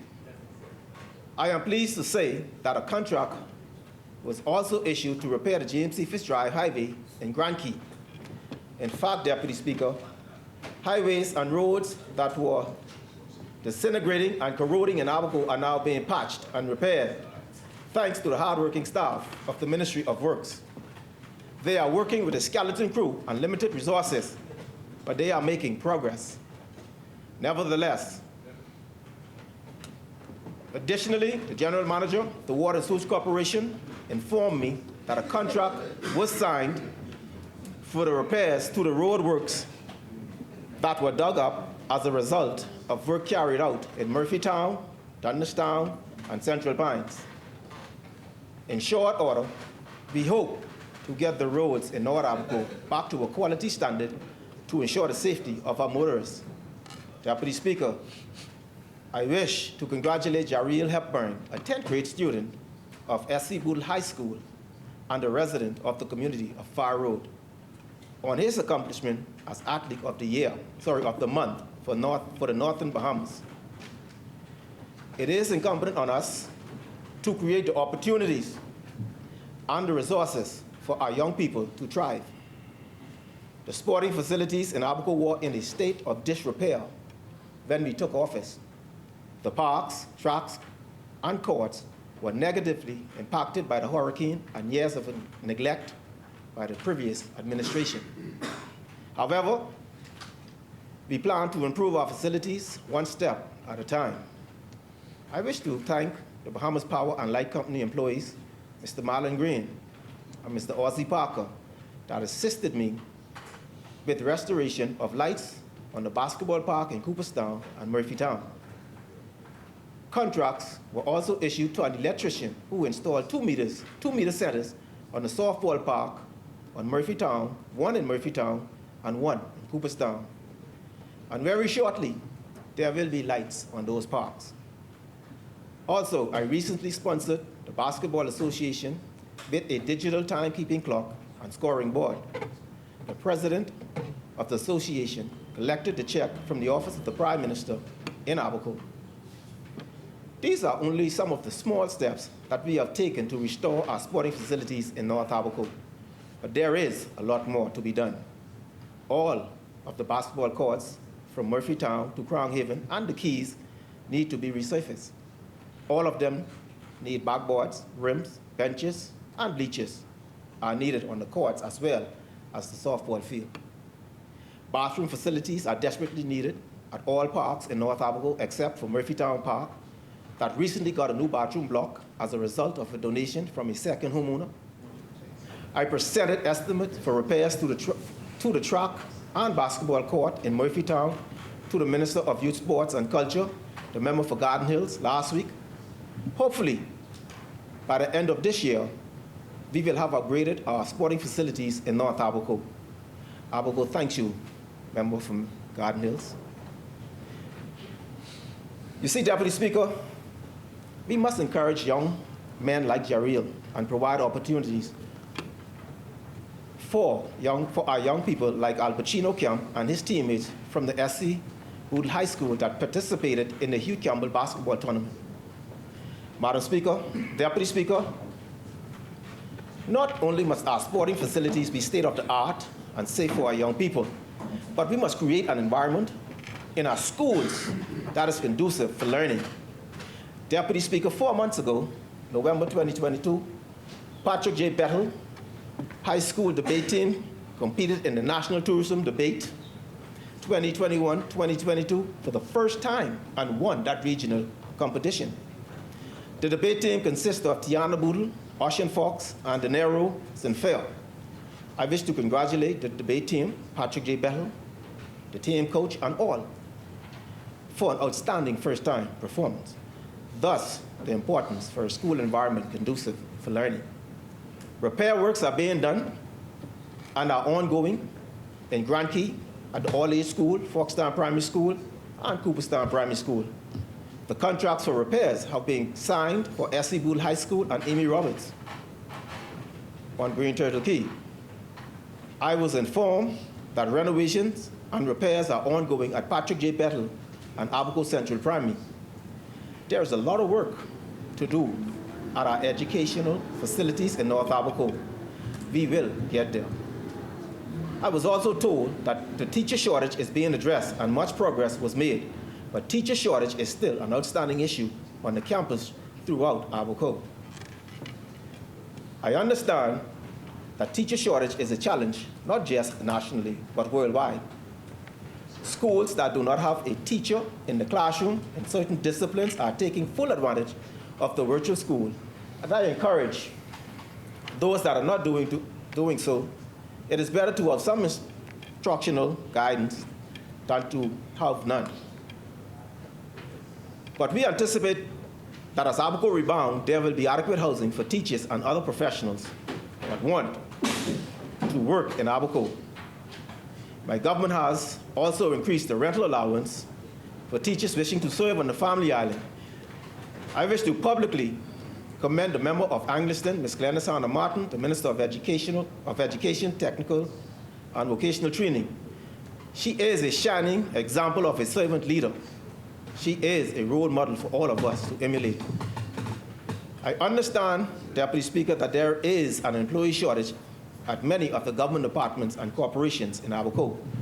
When I meet with government heads, I am constantly reminded of these shortages. I wish to commend the workers who continue to push regardless of these challenges. Applications have been sent to the various departments to address those shortages, and I am confident that each minister will ensure that their ministries are fully staffed. I understand that some permanent and pensionable letters has been delivered, but I wish to point out that there are many still outstanding. North Abaco thanks GG, Minister Glover Rowell, and her team. Deputy Speaker, I strongly believe that if we all work together and each one does his or her part, then we will make this Bahamas a better place. There comes a time when we must put our agendas aside, our differences, our prejudice, and work together for the good for the people. We must remember that we have been put here to serve the needs of the people. And if we fail, the people will fire us as they did many others. Let us be the generation of leaders in our nation that serves with fairness, integrity, and compassion. There are some that are speculating about my political future. I say, to them, don't lose any sleep worrying about me. My steps are ordained by the Most High God. And if at the end of this 5 years, this 5 years period, the people of North Abaco are pleased with my services, then they will rehire me. Right. Until then, I am determined to serve my people to the best of my ability. Madam Deputy Speaker, the previous government of the Bahamas neglected the community clinics in Abaco for many years. However, I am pleased to report that major work is being carried out at the Foxtown Community Clinic in Little Abaco, and minor works is ongoing at the Cooperstown Community Clinic and the Marsh Harbor Community Clinic. Air conditioning units were purchased and are on the ground at the Grand Key Community Clinic. Healthcare workers are waiting the arrival of electricians from the Ministry of Health to install those units. There is a lot of work to do in the healthcare facilities throughout Abaco and the Keys. We are up to the challenge to get the work done. I wish to thank Tall Pine Minister Dowell, Abaco loving your contribution. Prove them they say it's wrong. Show them what a good minister, focused and driven, can achieve. We are hoping for those upgrades to our medical facilities. Madam Speaker, Deputy Speaker, Green Turtle Key is one of those communities with a large winter home resident. Tourism is our bread and butter. Since Hurricane Dorian, the bathroom block at Green Turtle Key Ferry was destroyed. Since coming to office, quotes for repairs were submitted. Green Turtle Key, I am proud to announce, as we prioritize Abaco's need, repairs are on the way for that bathroom block. The loading dock on Green Turtle Key is being washed away daily, which is the lifeline for Green Turtle Key. Groceries, building materials, fuel, and much-needed supplies arrive at this dock weekly. A team of experts from the Ministry of Works did an assessment last year. It is my hope that those plans are being finalized to address this matter. I wish to thank the member for Fort Charlotte. Madam Speaker, I wish to speak to a matter. Deputy Speaker, I wish to speak to a matter that is dear to me. The member for South Central and the member for South and Central Abaco and I met with the executive team of the Water and Sewage Corporation and both union heads recently to discuss the water situation in Abaco. For many years, the water situation in Grand Key has been in an unsanitary state. It is smelly and not fit for human use. Yeah, that's a serious odor. It is time for us to deliver pure water to the people of Grand Key. During this meeting, we also discussed the repairs and upgrade needed in the well fields throughout Abaco. Personally, I started working on new wells in Cedar Harbor well field in 2017, and to date, they are not completed. The Water and Sewage Corporation collects millions in revenue from Abaco. With the large sum of revenue the Abaco economy contributes to the Bahamas Treasury, Abaco should be priority. Why should we starve the cash cow? Tell me why the good folks of Little Abaco should have high salt contents in their water, and the Water and Sewage Corporation has the funding in their budget to fix this problem. We hope to bring resolution to this situation very soon. I will hold the executive team of the Water and Sewage Corporation to their words that these problems will be fixed. That's the chair. I have his word. I hope not. Equitable education, basic health care, and clean water are fundamental human rights. There is no way in this modern world that anyone should be deprived of these things, especially in a nation like the Bahamas. We are celebrating our 50th years of independence. In no part of this small nation should Bahamians be deprived of any clean drinking water and subject to substandard healthcare facilities. We must get past these issues so that we can truly empower our people. Deputy Speaker, as Bahamians, we should live like royalty in our own land. Land ownership for Bahamians is essential if we want our people to rise out of poverty. The government has been working to accomplish this. In North Abaco, some Crown land has been issued to Abaconians, but not enough. Hopefully, the process of obtaining Crown land can be expedited and some of the bureaucracy taken out of the process. Deputy Speaker, I wish to commend the Royal Bahamas Police Force for the work that they are doing in Abaco. For a while, crime was getting out of control. The previous administration had failed in its mandate to make people feel safe. However, I see that the team of officers there have ramped up efforts to curb the crime rate, and I believe that it will make a positive difference. Madam Speaker, Deputy Speaker, small room repairs and replacement of whom remains a grave concern for me. I met with the member for Cat Island, Rumpke, and San Salvador, the Honorable Philip Brave Davis, Prime Minister of the Commonwealth of the Bahamas, and the Minister responsible for urban development, West Grand Bahama and Bimini. The good minister promised as soon as funding becomes available, he will launch the small room repair program on Abaco. I also spoke with the executive chairman of the DRA on several occasions and was assured that the paperwork was submitted and they are just waiting on funding to be released. I was assured that when funding is released, first preference will be given to Abaco homes and contractors.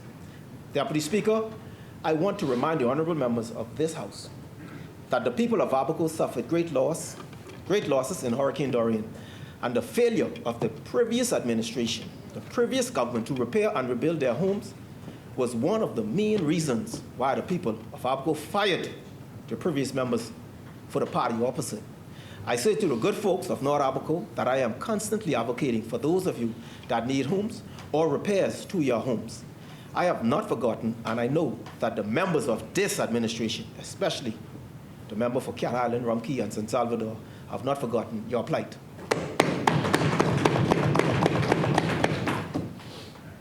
Deputy Speaker, the final point I wish to make is about illegal immigration, the illegal immigration problem in Abaco and our nation.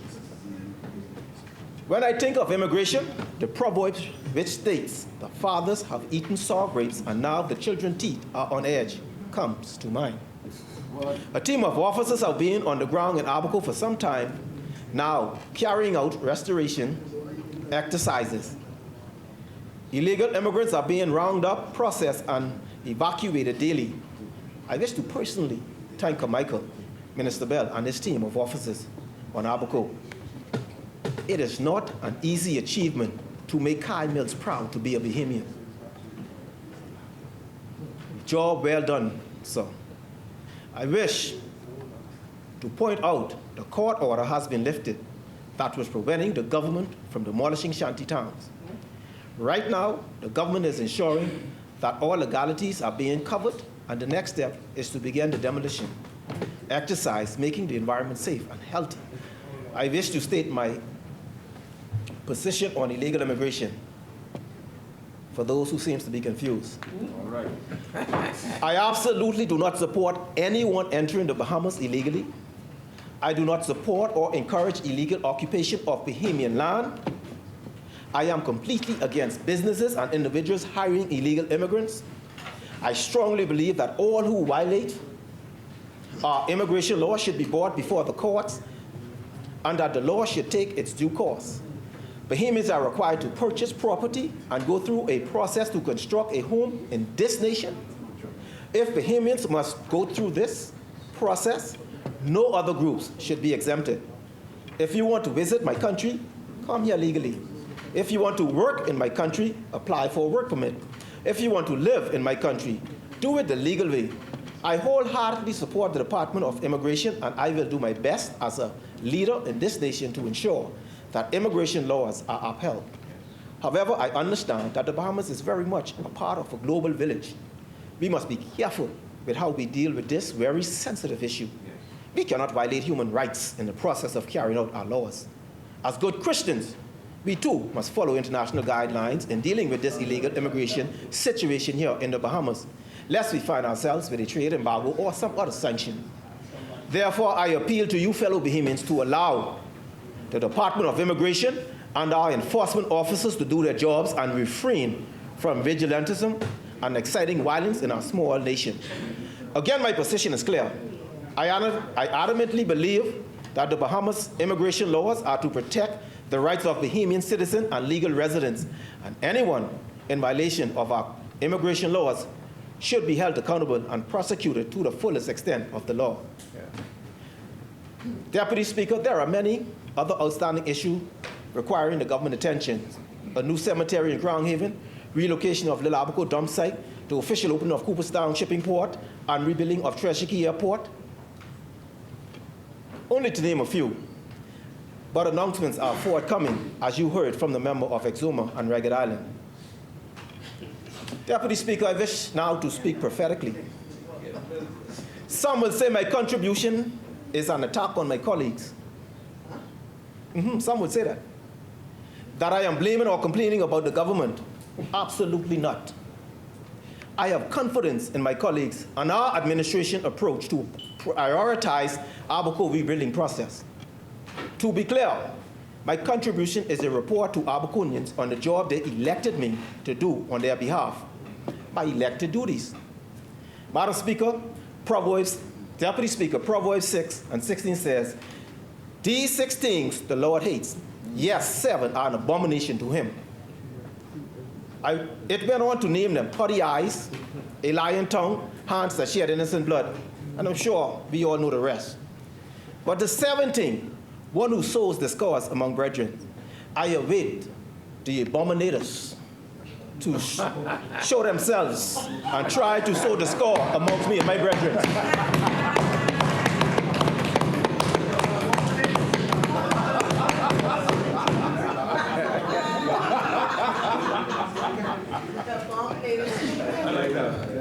The opposition seeks to be the voice crying out for the poor, the poster child for transparency and accountability.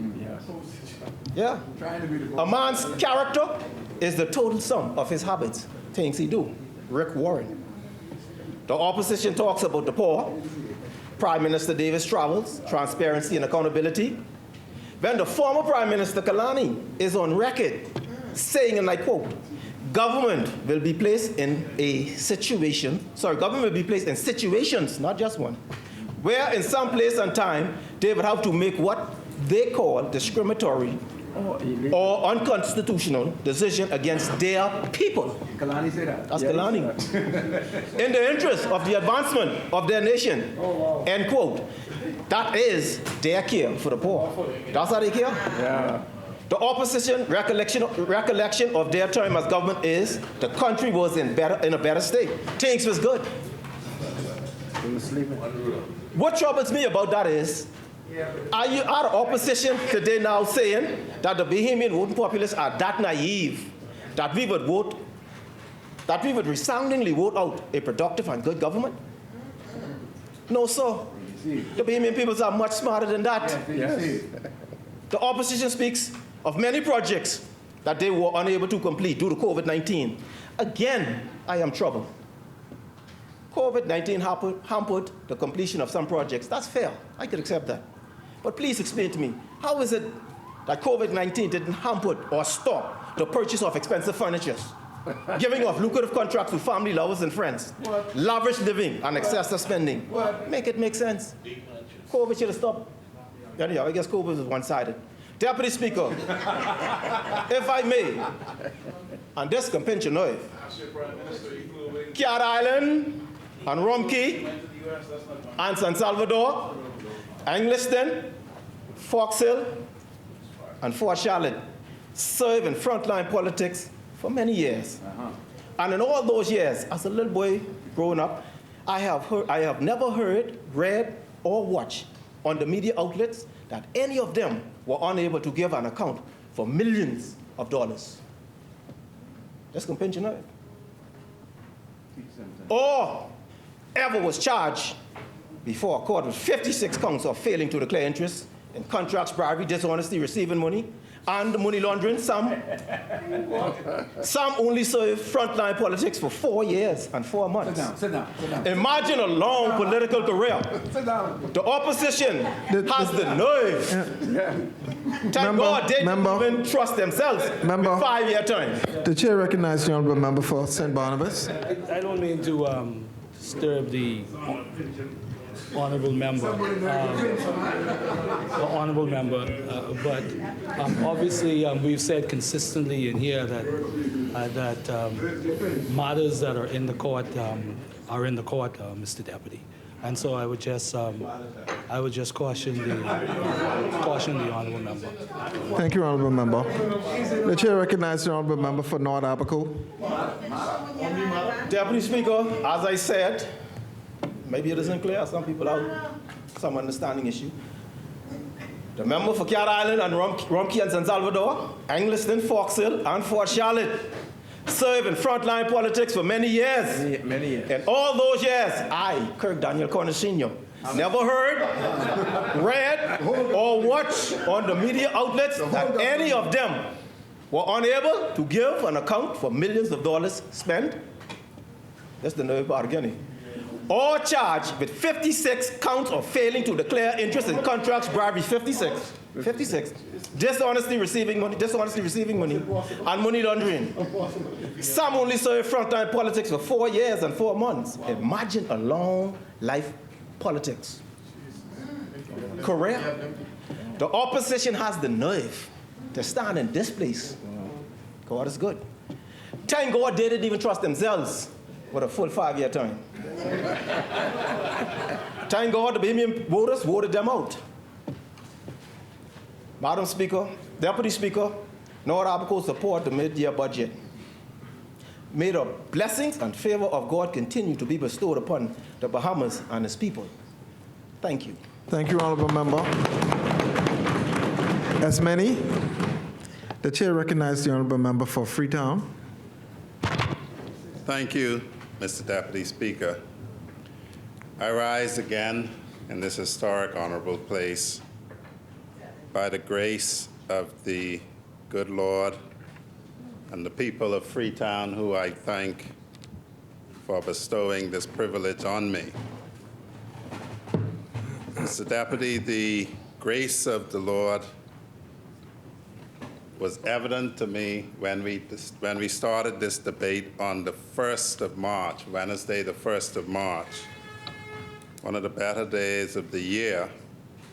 On the 1st of March, 55 years ago, Mr. Deputy Speaker, the person that's now the Member of Parliament for Freetown was delivered by the midwife at Duncantown, Ragged Island. And the rest, as they say, is history. And it speaks to the job that midwives do in this country. But I was pleased that the Freetown constituency office chose to put on a birthday lunch for me. And the persons who got the first and second piece of cake, Florence Ramming and Queenie Gray. And they know that I do these kind of things, Mr. Deputy Speaker, and if they become concerned that people want to know why they got the piece of cake, I would say to them to tell the people to listen to the song by the rapper T.I., My Life, Your Entertainment.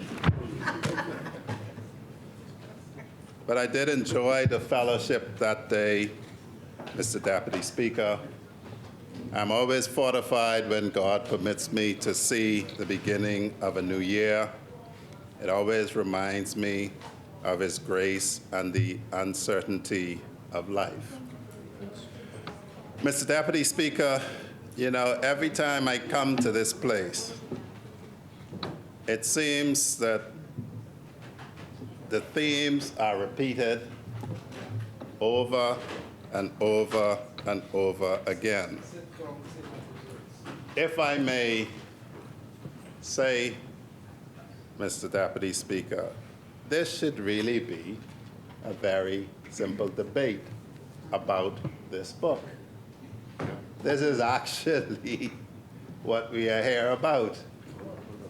We're not here about any of the massive amounts of regurgitated material that we hear session after session. It compels one to respond to it for this reason. If you permit someone to constantly repeat something, it tends to get some permanence. Indeed, the intelligence community would tell you, as they tell us, that that is a real challenge for even large countries like the US, that people use social media to circulate material that may be very untrue, and to do it continuously and in vast volumes to seek to destabilize countries. Well, this is my country, Mr. Deputy Speaker. I own it personally, as every Bahamian should. And I, with every breath in my body, will not permit it to happen. We cannot permit people to rewrite history. If your party's position was independence but not now, that is what it was. If you later change your mind, you can say so. So, Mr. Deputy Speaker, I just wish to briefly remind us of some things that we were confronted with when we came to office. And I wonder if we remember when we first spoke about reduction in VAT, the prophecies from the other side was that it was going to destabilize and destroy the country. That is what they told the member for Cat Island, Rumkey, and St. Salvador when he said that is what we will do. I don't know if you remember that, Mr. Prime Minister. It wasn't supposed to work. They said that in 2021. Bahamian people must remember these things that they said and judge them by it. Well, we've been living with it.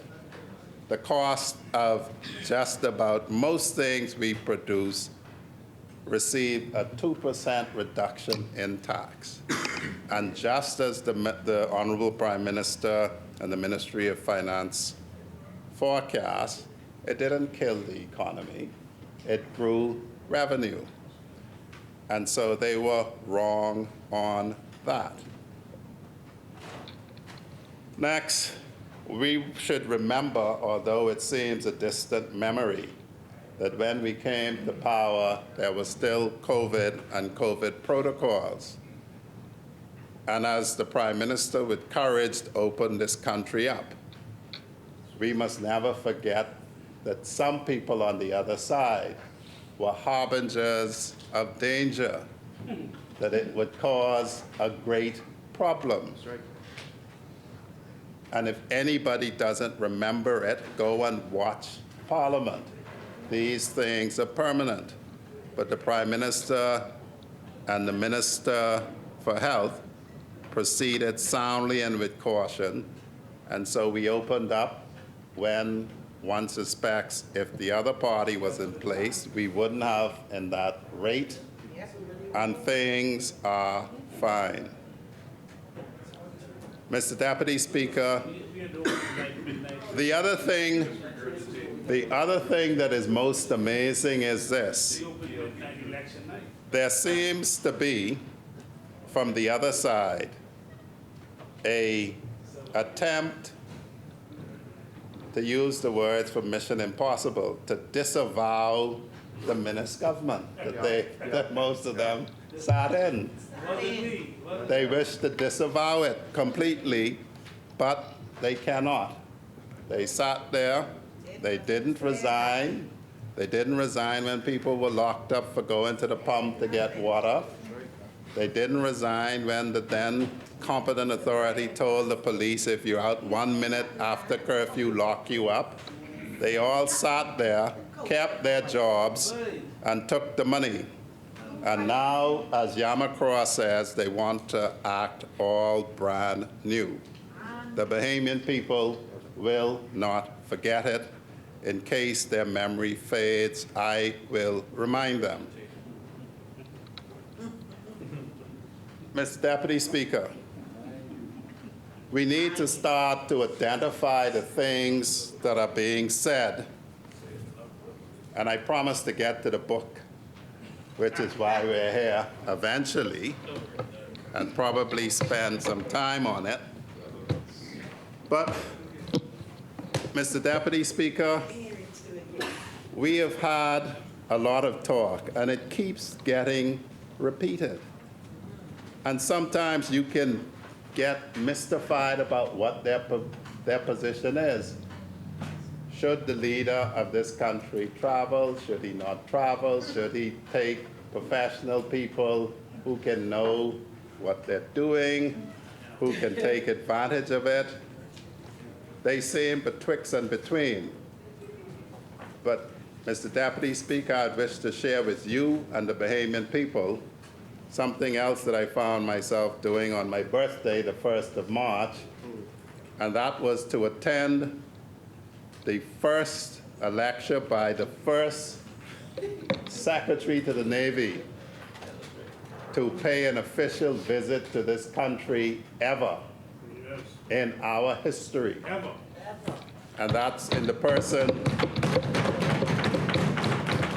of Carlos del Toro, a Cuban who hails from Cuba, who was in the Navy, who did tours that brought him to this country, but who for the first time on the 1st of March was attending here to deliver remarks and address at the University of Bahamas. And here is what he says, and I would wish it to be heard and consumed by people who don't seem to understand the significance of looking in a man's eyes, shaking a man's hand, the value of it, because it appears that the side opposite, by driving this narrative, doesn't do that. And they would say, oh, you have to travel, but. A but should be behind people and not in the front of people. But that's a different story. Here is what the SACNAV of the United States of America had to say, and I quote, in Secretary to the Navy, in any, I didn't come up with that. I didn't come up with that, St. Barnabas.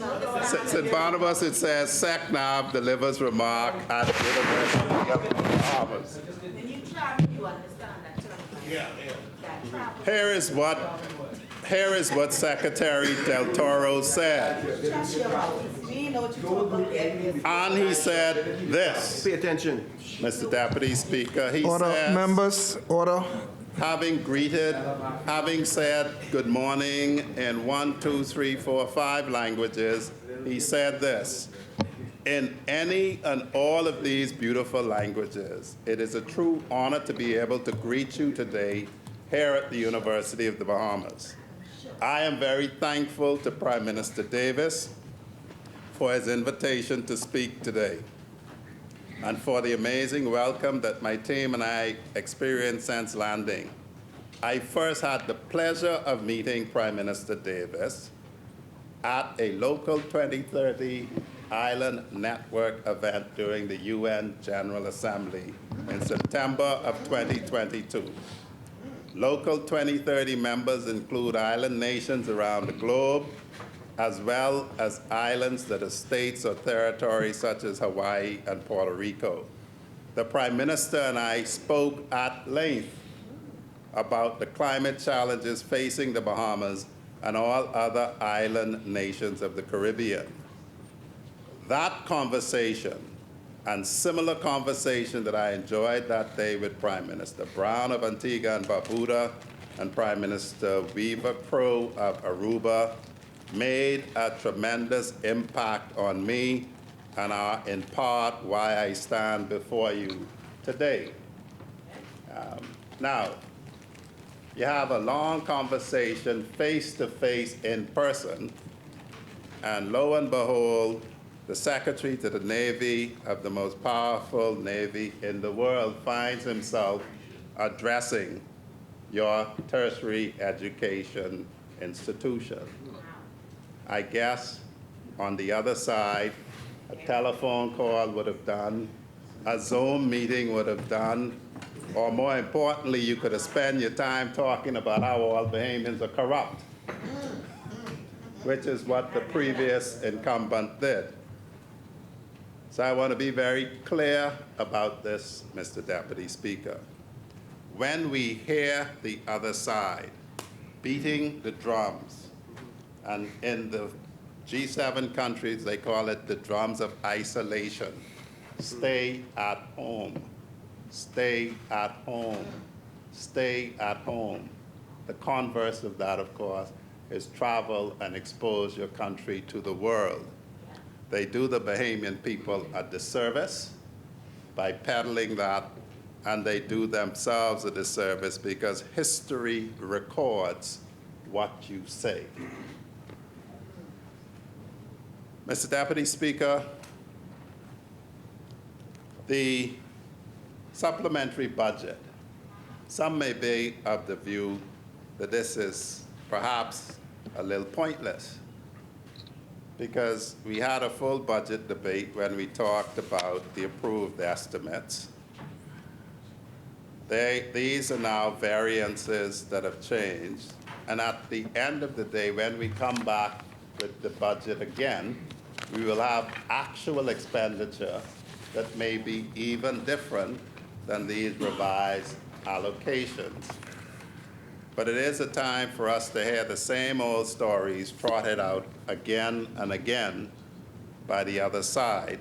And so for a moment, so that I may do justice to the people who the ministry has oversight of, I'll actually invite us to consider these.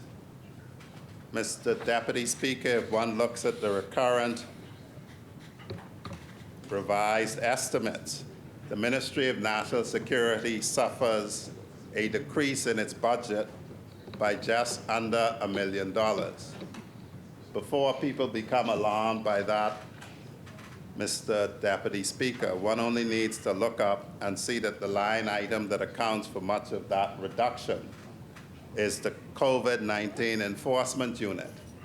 Because of the relaxation of protocols, there wasn't the need to re-engage many of them, and the decrease in that budget head is over $1 million. So apart from that decrease, the rest of the budget of the Ministry of National Security increased. One can look and see that the budget of the Royal Bahamas Police Force, the allocations for recurrent expenditure has increased by $1.81 million. The biggest cause for that increase, Mr. Deputy Speaker, is under the heading salary. And if I may speak to that, Mr. Deputy Speaker, when the Prime Minister allocated me this portfolio and we met with the then Commissioner of Police and in continued meeting with the current incumbent, something was very clear. The side opposite appeared to have paid very little attention to resourcing the Royal Bahamas Police Force. What they in fact did, as a matter of history, is the officers who oversaw the great reduction in the crime rate, namely Assistant Commissioner of Police Clayton Fernanda, Assistant Commissioner of Police Ken Strawn, Assistant Commissioner of Police Layman Delaveau, were all unceremoniously sent home. They were unceremoniously sent home when the record will show that ACP Fernanda was ACP crime during that period. And what we met in place was a deficit of, we were told, 900 officers. Well, the increase of $2.5 million over the allocation in the original estimate is a recognition by the Ministry of Finance that we have to fill that gap. And that is what has been happening. Point of order. The chair recognizes the honorable member for Marco City. Mr. Deputy, I believe on two separate occasions, I've addressed this identical issue that has been raised by the Minister of National Security.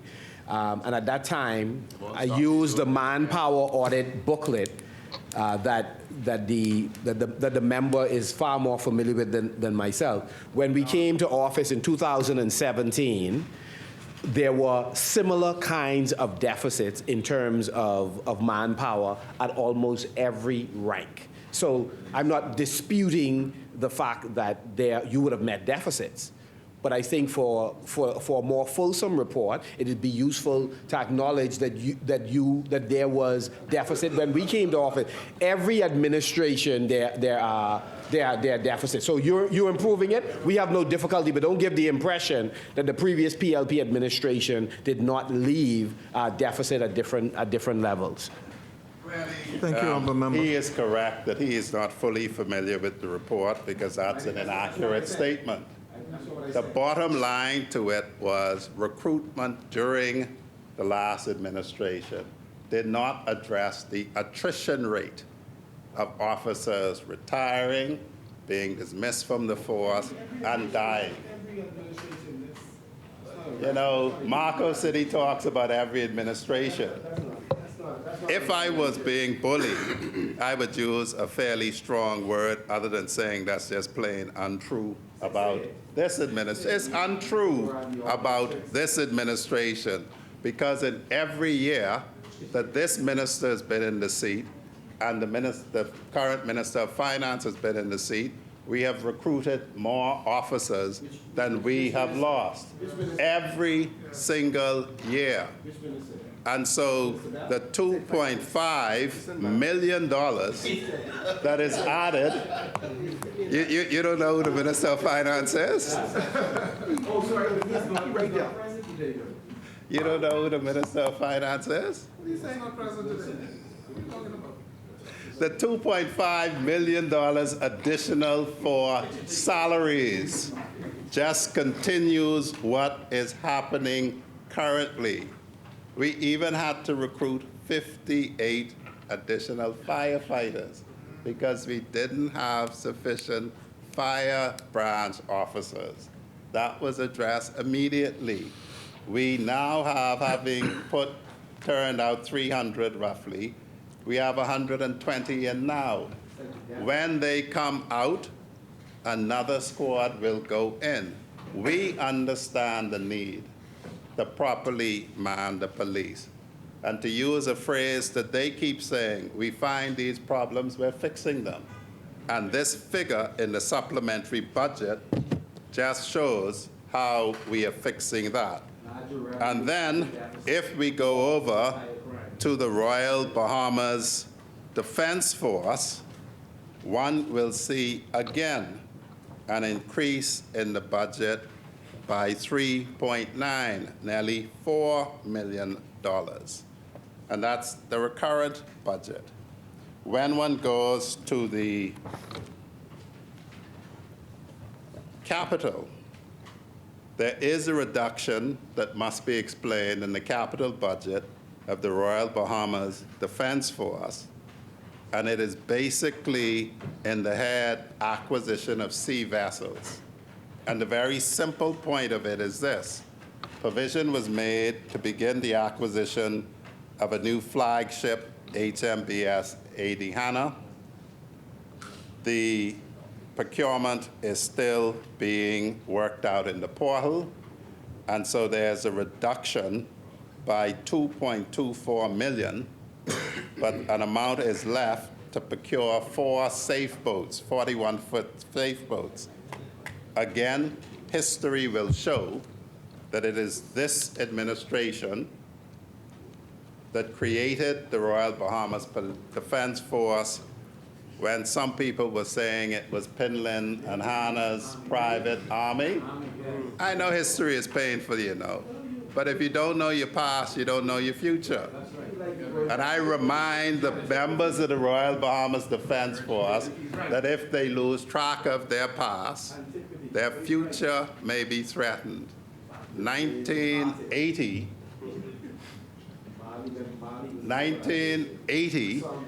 which is when it was created, doesn't seem that long ago. I know I'm an antique at 55 years old, having been born in 1968, but the Defense Force is a fairly young force. And the bottom line to it is, when you look at who equips them, it is this administration. And that's what speaks most clearly, what you do more than what you say. And so, Mr. Deputy Speaker, The Defense Force, in its budget, the one reduction is pushing back of the acquisition of the HMBS 80 Hannah while we get bids from 3 shipyards. But that is replaced by the acquisition of 4 safe boats to again expand the fleet of the Royal Bahamas Defense Force. BDOC speaks for itself, Mr. Deputy Speaker. There's approval, as would have been heard, for the structuring of the acquisition of a new correctional facility.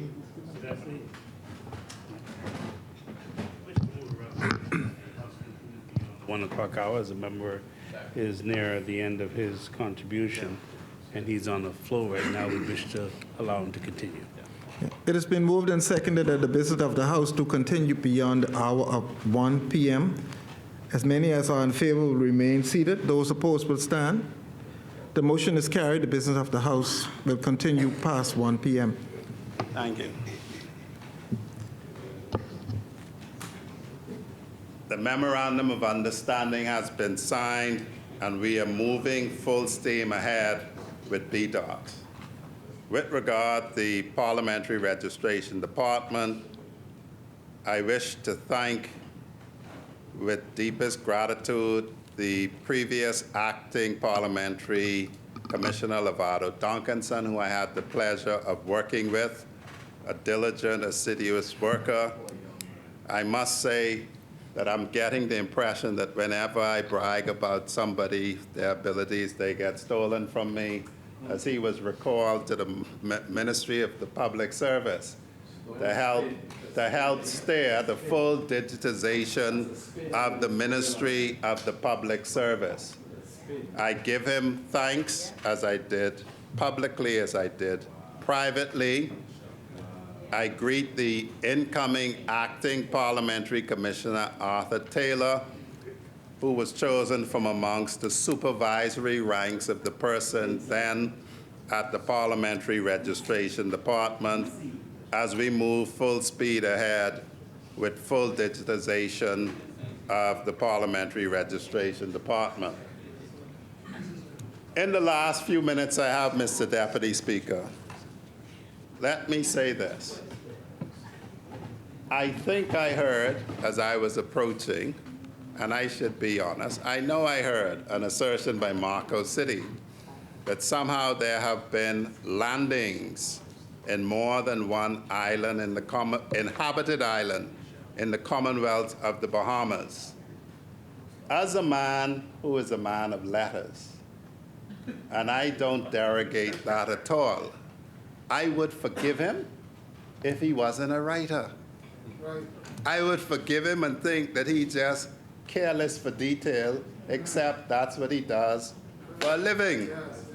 And so, quite clearly, Yellow Key, which is a key off Andros, South and Central Andros, where the Defense Force extracted, I think it was 127 migrants, is not inhabited at all. Now, the bottom line to it is maybe he doesn't know what inhabited means if he says it's a distinction without a difference. But I think it is very clear what inhabited means, and it speaks for itself. Now, if he wishes to find out the significance of why the intelligence people are concerned about inhabited islands and migrants actually navigating to inhabited islands as opposed to being shipwrecked on uninhabited islands when they're intending to skirt the west of Andros and go to the USA, he might ask that question. But inhabited and uninhabited islands. The chair recognizes the honourable member for St. Anne's. Mr. Deputy Speaker, I'm not sure where this uninhabited discussion is going, but the point is that this PLP government administration has laid claim that during their time there has only been one illegal landing that has actually landed on an inhabited island in the Bahamas, and that is in South Andros. I'm not going to say whose property it purportedly was where this vessel landed, but you can also find reports from January 4th of 2022 where 36 Haitians were arrested after landing in Eleuthera, and I recall this to be in Windermere Island. That's another inhabited island in the Bahamas. So that's two. I don't know whether the good member from Freetown is aware of this report.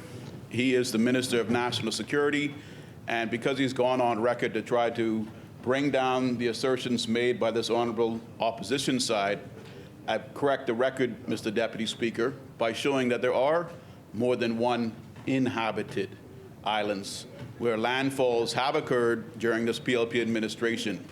One lie is a lie. One mistake is too many mistakes. Whether it was a lie or whether it was a mistake, it is not correct. And what I have given this House now is correct. Thank you, Honourable Member. Mr. Speaker, Mr. Deputy Speaker, you really should be careful if you use lie as it may apply to you. They do something that's a part of their game plan. Is Eleuthera not an inhabited It is island? very simple. A landing in Andros. Where are the two members for Eleuthera? They don't represent Right. people. The bottom line to it, Mr. Deputy Speaker, is a landing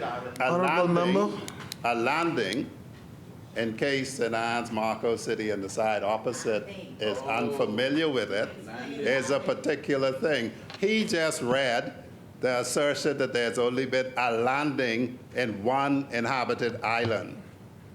Now, with young children, when they have difficulties learning the English language, one can forgive them.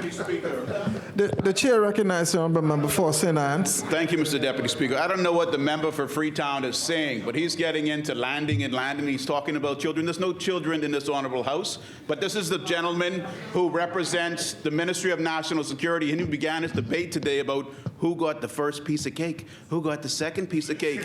Honestly, you want to have a child's conversation?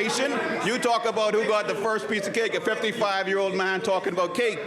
Mr. Deputy Speaker, there have been two vessels that have landed in the Commonwealth of the Bahamas under this PLP administration where persons... Order, members. Mr. Deputy Speaker, there have been two vessels that have landed in this Commonwealth of the Bahamas since this PLP administration's been in office. The individuals of that vessel got off in our country and were not found. In South Andros, they were eventually found. In South Eleuthera, it took them time to find. When you talk about vessels with persons being intercepted in uninhabited islands, then I will agree. That key that the honourable member was talking about may not be an inhabited island. It's an uninhabited island. When you talk about vessels being found at sea or vessels turned over by the U.S. authorities, yes, those don't count. But when you come in this honourable House and say there's only been one vessel that made it undetected, when there's actually been two, claiming one is not true. Thank you, Honourable Member. The chair recognizes the Honourable Member for Marco City. Have your go before I come. Thank you very much, Mr. Deputy. I don't take any offense in terms of the insults hurled by the member for Freetown, my good cousin. You know, arrogance has a way of afflicting you, and so I'm very sympathetic. I'm very sympathetic to him, and his involvement in church is likely to cure. Order, members. But Mr. Deputy, in our last on the not on the other side, not on my side. So, order, honourable members. Mr. Deputy, the reality is we are concerned about illegal landings. So when I made the point from my seat that there is a distinction without a difference, again, the point is I'm at a loss as to why this kind of minutia, this kind of irrelevant detail the member continues to focus on, when the reality is we have 100,000 square miles of water, and unfortunately, our boundaries are regularly breached. And again, I made a statement earlier that the member is seeking to follow in the footstep of two others on the government side in saying that they have done such a good job. That's how they got to the number of one. We shared, the last time we were here, at least 3 landings, and that was just on a 2-minute search. So again, after the break, I'd be more than happy to bring the information back. The bottom line is we believe their figures to be wrong. The Prime Minister mentioned uninhabited island. When it was first stated, however, they did not mention uninhabited island. They said there was one landing. That's my recollection. If I'm wrong, I'd be more than happy to have it expunged. The second thing is, this is the same group that mentioned that 4,758 repatriation was the largest in a calendar year. Again, trying to get really cute with the technicality. It is untrue. We shared figures on at least 4 other years where there was more than 4,758 migrants who were repatriated. And so either way, we have a job to do, and you all should get off this business with this minutia and these technical details. Nobody's buying it. We have more to do. I was talking to you out of a courtesy, but again,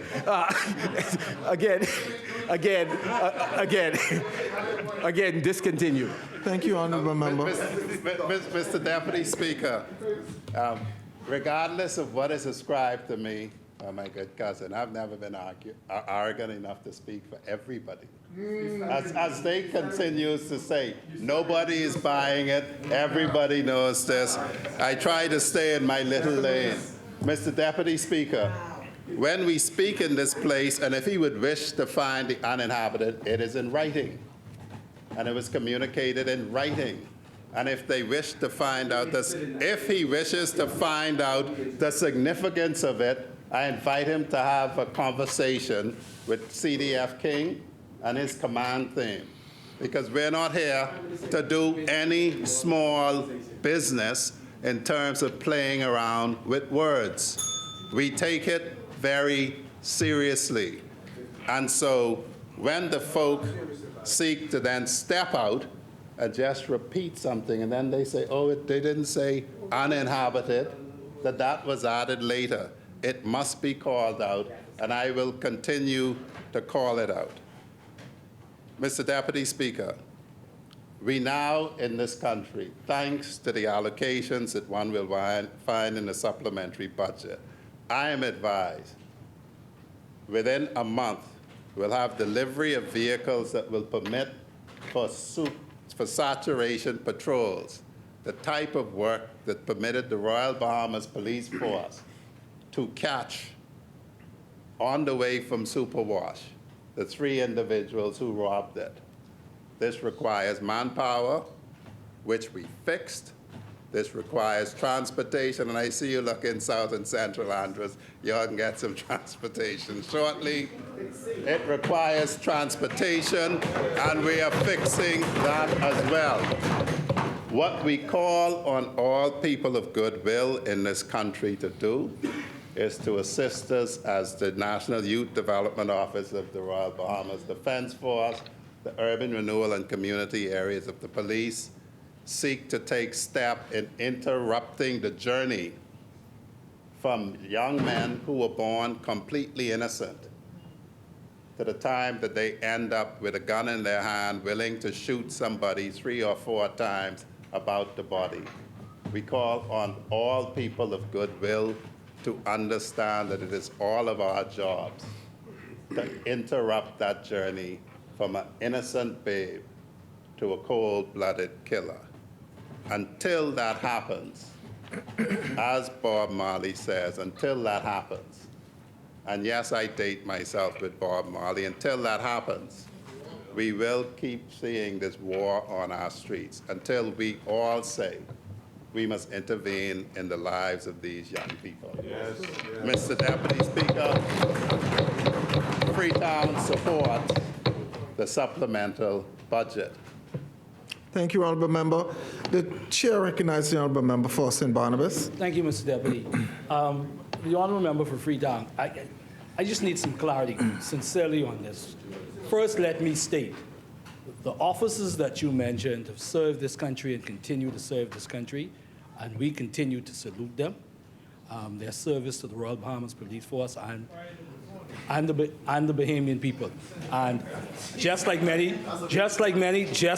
in here, I know a number of those officers. The question I do have for you, the legitimate question is this. Those officers came back to the police force in October of 2021, correct? Okay? That was 2020. 2021 was when those officers were reinstated, correct? No, they were reinstated before the government was sworn in. This government, so they were reinstated. And as soon as you all left, the commissioner of police didn't have himself handcuffed. Okay. And before this prime minister was sworn in, they were back on the job because he didn't have the pressure. So the question is, in 2022, there was 128 murders in the Commonwealth of the Bahamas. Yes. No, just, and so now there's 18. And so now there's 18 murders. When you made the point that crime was being impacted because those officers. No, you made the point. You made the point, honourable member. Through you, Mr. Speaker. Honourable member.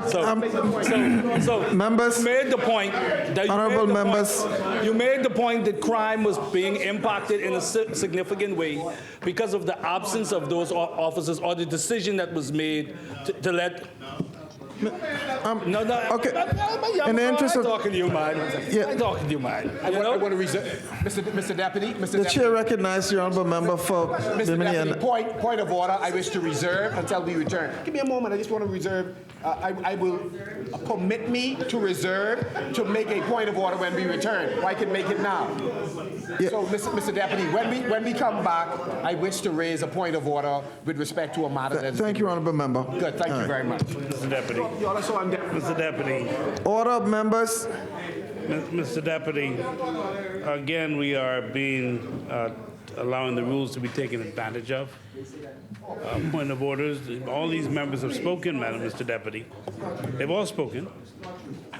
They're extending their time continuously on false